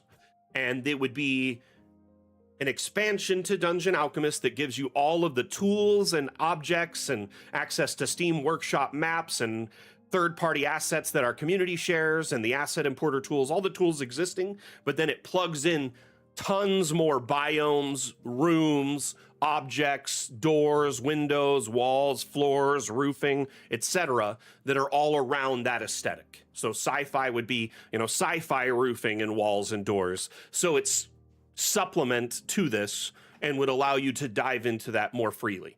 Now, that being said, Bremen, we have several tools in Dungeon Alchemist that are already built in, such as the asset importer, right? The asset importer allows you to import custom 3D models. So you could import sci-fi assets already. Many people in our community are importing modern, apocalyptic, cyberpunk, and sci-fi assets directly into their copy of Dungeon Alchemist, but they're also publishing the assets on Steam Workshop. So there are thousands, if not more, sci-fi assets already available. So with this tool, you can import 3D models, use them locally, and then share them on the workshop. Nice, nice, nice. Definitely take advantage of that sale. Then the assets get shared on the workshop, right? So as you can see here, a lot of them will kind of follow the or this aesthetic here, where it's like, the fantasy aesthetic. But then there'll be some that are like, wait, a car? That's definitely like apocalyptic. Here we have like a sci-fi. There's collections, actually, that have been shared by our community. Some of them are just straight up sci-fi. Like here's some tubes. Sci-fi furniture, sci-fi walls. One moment. But there's entire collections of assets that have been shared that you could just download the entire collection. It comes with all sorts of objects, floors, walls. Now, keep in mind, they're all treated as objects, so they'll be found under the object panel. They won't be like room generation or walls, door tools like your traditional Dungeon Alchemist object set. So you'll have to place them manually when you download them from the workshop. But just to give you an idea, there's plenty of sci-fi maps that have already been shared.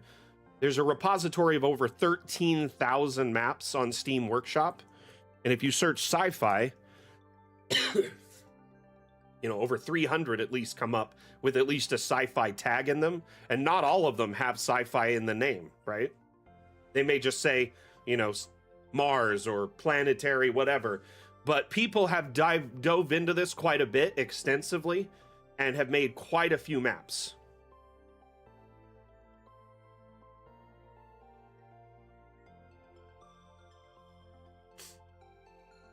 Here's like one with a ship and some rain.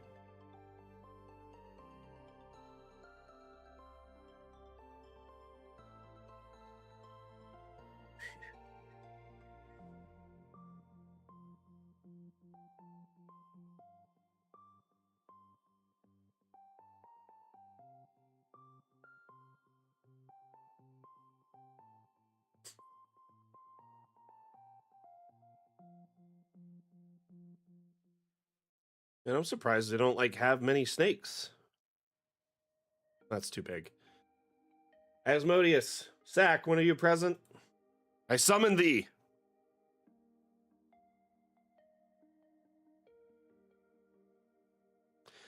Yeah, there's not many map builders out there that have a primary focus on sci-fi at the moment. And I think it's just because sci-fi based tabletop gaming, while it does have an audience, is not necessarily as mainstream as fantasy tabletop gaming at the moment, right? And as a result of which, there's just not as much out there.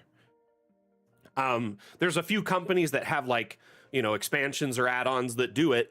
I'll be honest with you, just yesterday, this conversation came up on our Reddit, and I answered very similarly. And then our lead artist and the creator of Dungeon Alchemist, one of our lead devs, basically, he chimed in and said, I definitely want to visit the sci-fi theme in the future. We just have, our prior commitments, like I said, that we need to address first. Our Kickstarter, we have an extreme loyalty to where we got our foothold in this industry, and we want to deliver on all those promises before we start jumping into feature creep for other things. Bremen, honestly, no pressure. Our Discord is a great place to go. It's a great resource. You can ask questions, bounce ideas off of other GMs, get support, see the latest and greatest, and announcements and teasers for upcoming updates and events.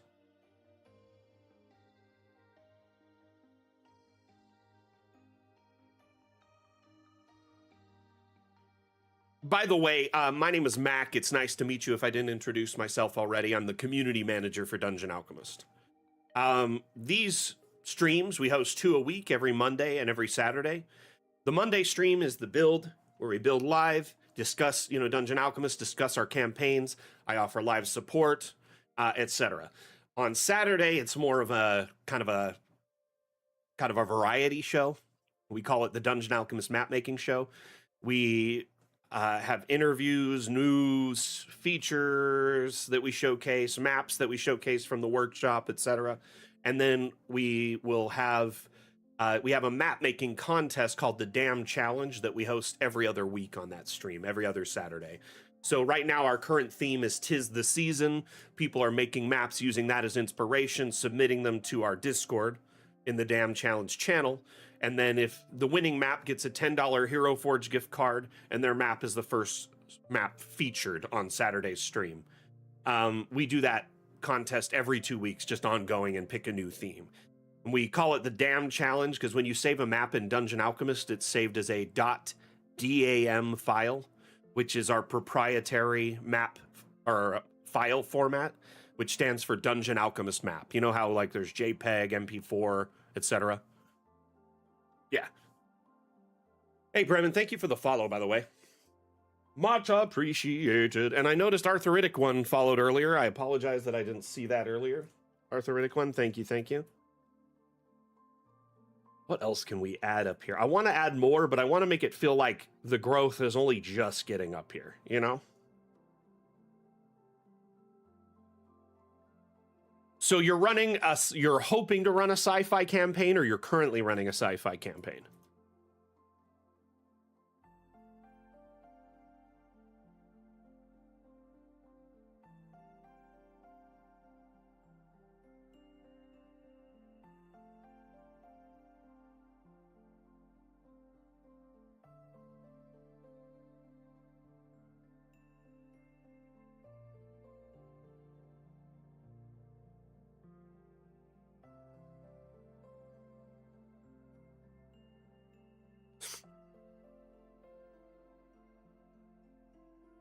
What's the question? Sorry.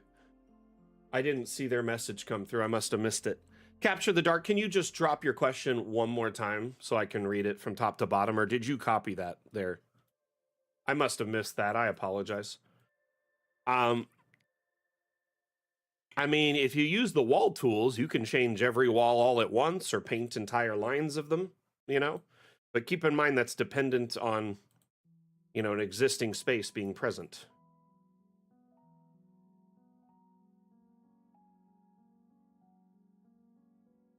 But like here, I just painted a whole line in like a second. If you're using freestanding walls, the object walls, though, it's probably best to place those one at a time. Painting them, there's no like spline painting or line painting with them. They won't be very clean. You're probably going to want to just hold control and snap them into place, hold shift as you place them so it duplicates automatically.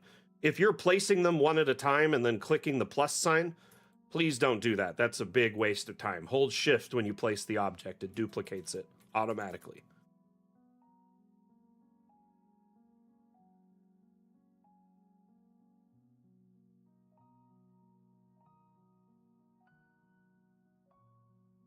Honestly, though, I mean, you could make a maze using the room draw tool relatively easy.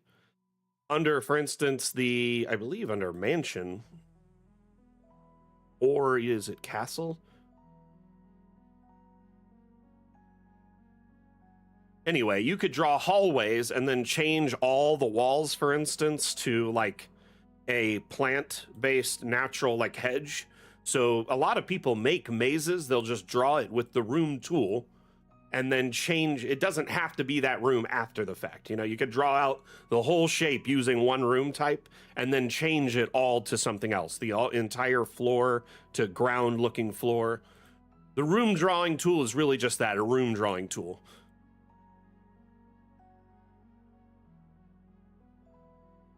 Let me see here. I'm going to save this. We'll see if we can take a crack at this. So if it were me in your shoes creating a maze, I'd just use the room drawing tool. Let me show you how. I'm going to save one more time because I'm paranoid. Let's just go to like grasslands and we'll set it to flat. We'll do no vegetation, no water.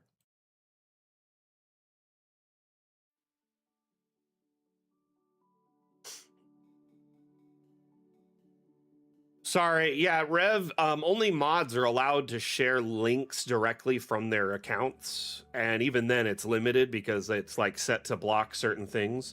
But we have the commands so anyone can share links. So if you just type Discord in chat, if it hasn't been shared in the last minute, it'll automatically share it. So what you're gonna wanna do is just pick a random room type. It really doesn't matter. However, me personally, I'd probably go with the mansion topiary garden because I believe the walls are like hedges. Then we're going to just turn under the settings here when we generate this. I'm going to turn off objects. I'm going to turn off windows and doors, and it's just going to be ground, right? And walls. Okay. Now, if I wanted to, I could go generate a maze. I believe you can generate mazes on what's it called? Donjon. Or at least maze-looking shapes. But let's just say I'm going to make a maze from scratch. So you could just, you know, start by doing either way. Let's say you want 5, 10, 15-foot halls. Usually 10 is like the average. You can start drawing it, right? Shaping it out. Coming off this way. Let's just generate this to show you what I'm getting here. Already got a nice little hedge maze shape going on. And then you could start cutting off of this and making other directions. Anyway, if you have a maze to trace, a lot easier. You could import it through the tracing layer as an image. So you could insert an image of a maze and then just trace it out room at a time until you're all done. But if not, making it by hand still can use the room tool to do that. Now, let's say you don't want like hard edges like this, right? Maybe you want like rounded or curvy edges. You could still totally do that. Let's come down to this corner here, and then we'll put a little bubble on that edge.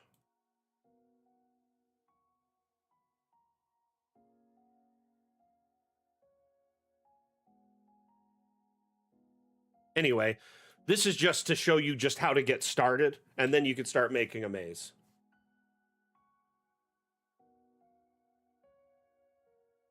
And you can draw, if as long as you're using this same type, let's say you're going for a hedge maze, you could just generate everything using this kind of palette. But let's say you don't want it to be a hedge maze. You want it to be, you know, a different wall and different ground. Or you like the ground, but maybe you want it to be like a metal wall. You can just go into the wall tool, click change wall, right? Select the wall you want. So let's go to iron. Let's make it a solid iron wall. And then you could change them one at a time, or you could change all walls and regenerate every single wall all at once.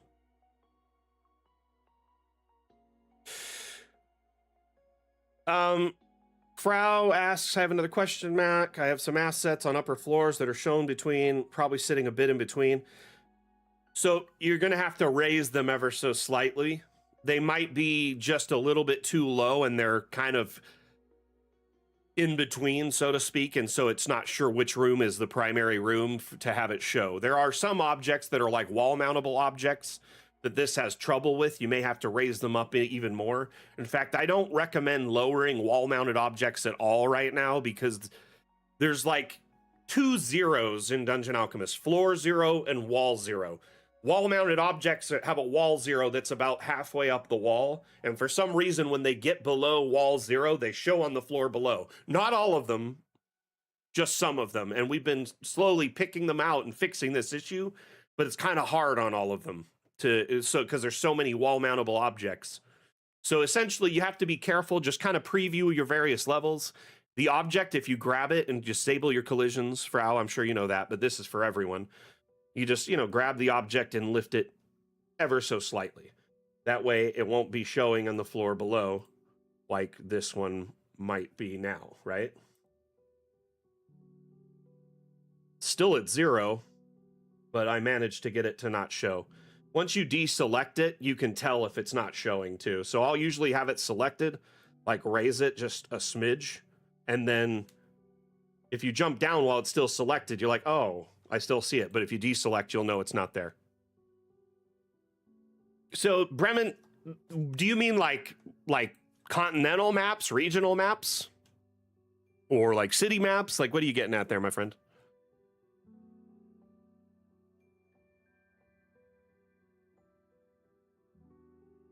So Dungeon Alchemist primarily excels at like battle maps, towns, cities, small areas, right? If you want to do regional maps, currently you have to use like forced perspective, meaning you kind of shrink down assets to make it look like when it's far away, it looks like a very big area. Now, to make big maps in general, Dungeon Alchemist is kind of resource intensive. So the more powerful your machine, the larger maps and more detailed and animated maps you can make, right? So the more oomph you have under the engine's hood with your computer, the more intense of a map you can make. There are plenty of people, though, that have made like regional maps.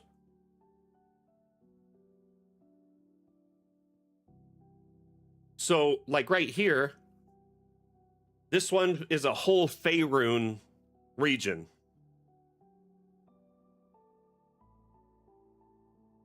And it was done, it's still quite large, 257 by 254. That's a huge map.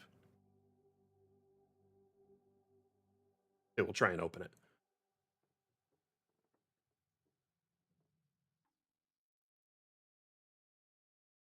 But essentially what this person did is they took like trees and scaled them down. They drew in like little roads and little rivers, and then, you know, put in rocks as mountains, mountain ranges, etc. And then made it look like a very, very vast regional map. I mean, obviously Faerun isn't 255 by 255 squares. You know, it's more like it's more like 80 by 80 hexagons, if I'm not mistaken. Faerun's huge. And hexagons are what? How big? They're like 5 square miles or 50 square miles, depending on your campaign, isn't it?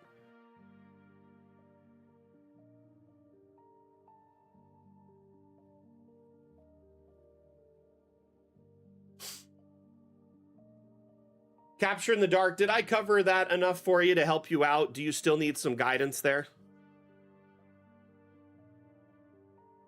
In TOA, a hex is 10 miles.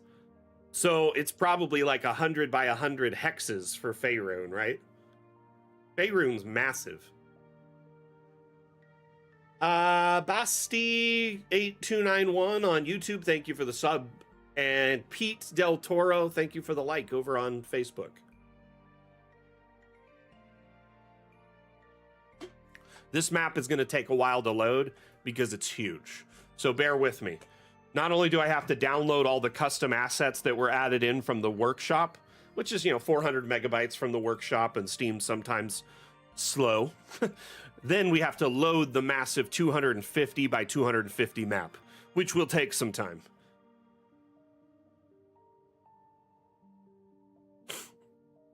But there's quite a few, like, regional and world scale maps on the workshop. People have done them as small as like 50 by 50, but some people take liberties and make them massive so they can really encompass everything they want.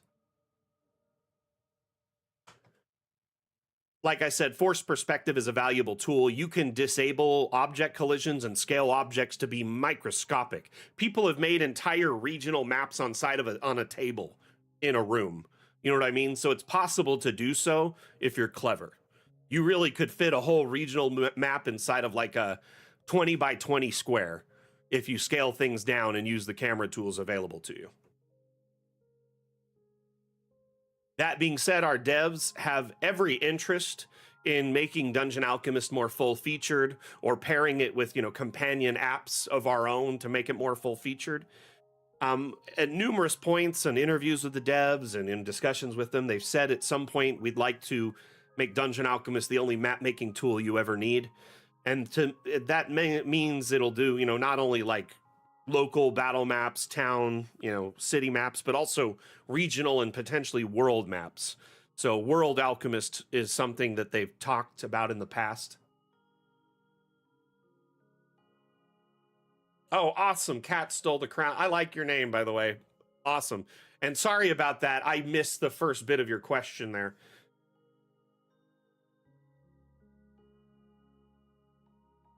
Sometimes the YouTube chat is not always, it doesn't always come through in my multi-stream chat feed. By the way, everyone, if you're loading a big map for the first time and you get this warning from Windows, ignore it. It'll say close the program or wait. It's giving you two choices, okay? It's saying Dungeon Alchemist is not responding. It is responding. It's just taking a while to load. Windows thinks it's frozen because it's taking so long. In reality, it's doing just fine. If you click wait or just sit and wait, it'll do its thing.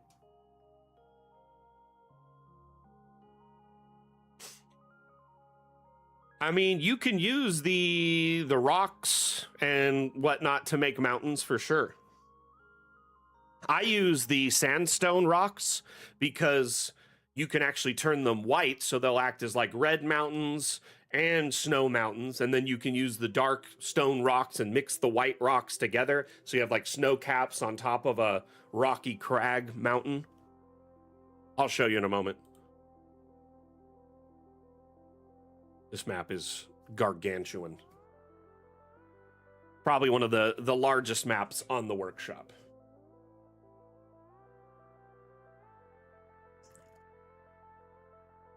There's like a Legend of Zelda overworld map on the workshop that's quite impressive. There is all sorts of stuff. So I'll zoom out as far as I can, but that's as far as I can go. And this thing is huge. So what we're going to do is we're actually going to go out to the overlay mode, which you can see the whole region now. That's quite impressive, actually.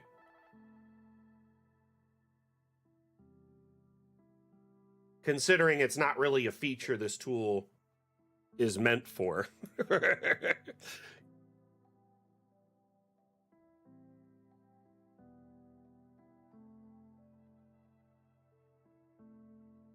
So how I would make snow caps, let me show you up here.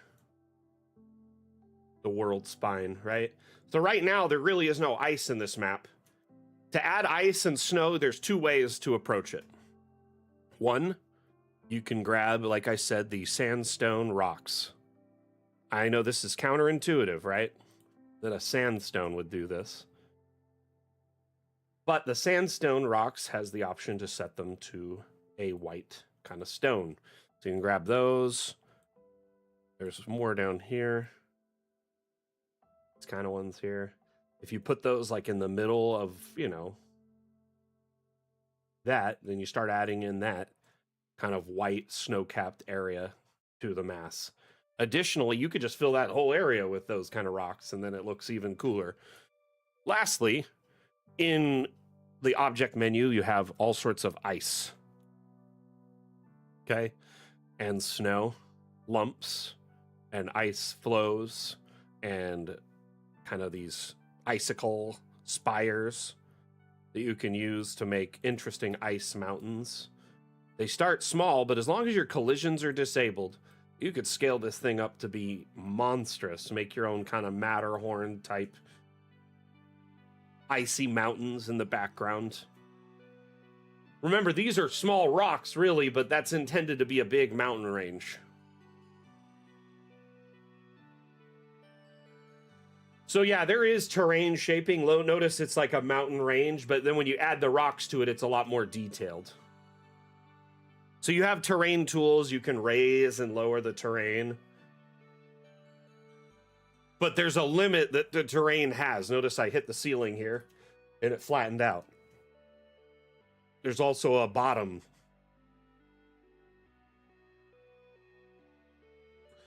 That's why people use like rocks and stuff to get above that and make it more mountainous. You know what I mean? And then the hole there, we hit the bottom. Let's make that feel like an endless pit. We could grab an object like this customizable disc, I'm going to insert a custom image into it. Just solid black. I'm going to put that over the hole so it's fitted to it, and then I'm just going to sink it in till it's pretty much the bottom.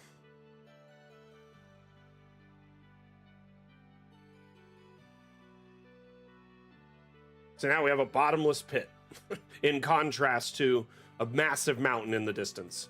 And based on the scale of this being just like a small village, these would have to be hundreds of feet tall.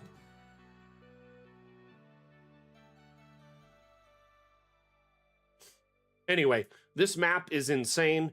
Definitely only load maps of this scale or build maps of this scale if you have a computer that is like is very powerful, top of the line, next gen system. Even if it's a few years old, your computer may not be powerful enough to build a map this large. But that's the cool thing about DA is the size and scale and scope of a map you can make is directly proportionate to your specs. So you have the potential to get up to this scale if you have a powerful enough machine.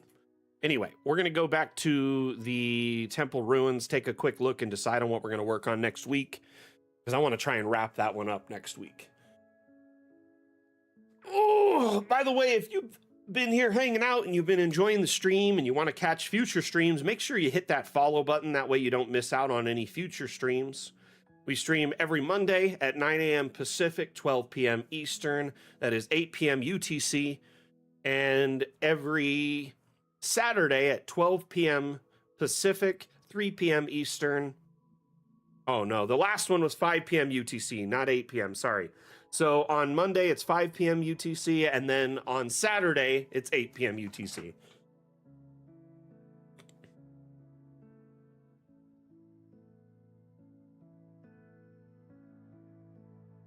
Anyway, thank you so much for everyone hanging out today. Had a lot of fun working on the map, adding some more, growth and breaks, and the scaffolding on the back was a nice idea. A little bit of wood back there from like past excavations.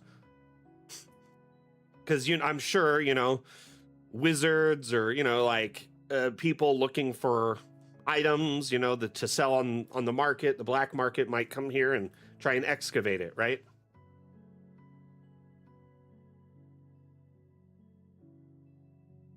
Yeah, we've been working on this every Monday for the past 3 weeks. It's coming along, getting a lot of detail and whatnot to it. The hope is we probably will wrap up next Monday and then pick a new theme. But as of right now, the map is getting close to finished. I want to add a little bit more wildlife to the map next week. A little bit of hidden lighting or abstract lighting and a little bit more growth on the top. And then we'll wrap it up. Maybe like a chest or something or two inside. Some loot,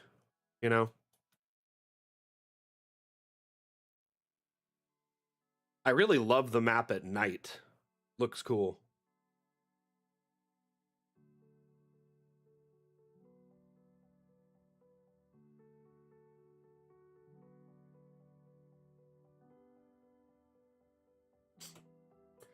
All right, everyone, it's time to wrap up the stream. I had so much fun hanging out with you.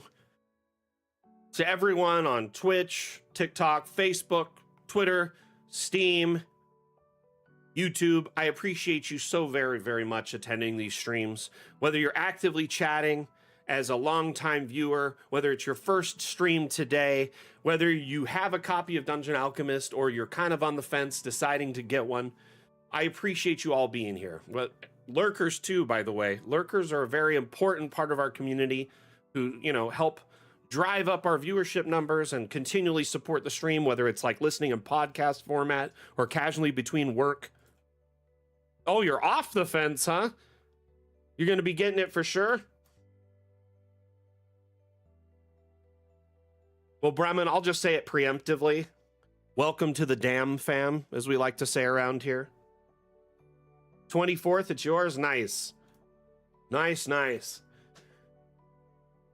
But yeah, we'll be back on Saturday with the Dungeon Alchemist map making show with the special Dam Challenge segment. Quick reminder, you have between now and end of day on the 26th to submit your maps if you want to enter this round of the Dam Challenge. So end of day in your time zone, i.e. 11:59 p.m., has to be submitted before that in our Dam Challenge channel following the rules pinned at the top of the channel. There's 4 rules. You have to, give a little description, some images, you have to submit it on time, and you have to share a link to the map on Steam Workshop. So it has to be uploaded to the workshop. Anyway, I appreciate you all so very, very much. My mod crew, thank you for your support today. You are absolute rock stars. I am going to run a quick ad for our community, and then we're going to wrap up the stream. Thank you so much, everyone, for being here. Again, my name is Mac, the community manager for Dungeon Alchemist. We'll see you next time I give a damn. Mac out. Bye.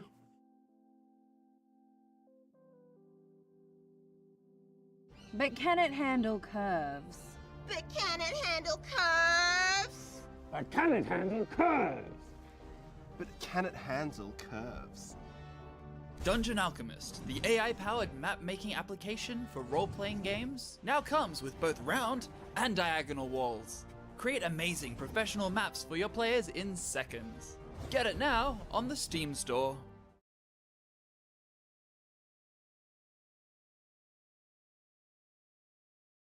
Thanks again, everyone, for being here. Appreciate you so very, very much. We'll be back on Saturday with the Dungeon Alchemist map making show. Till next time, see you later. Mac out. Bye.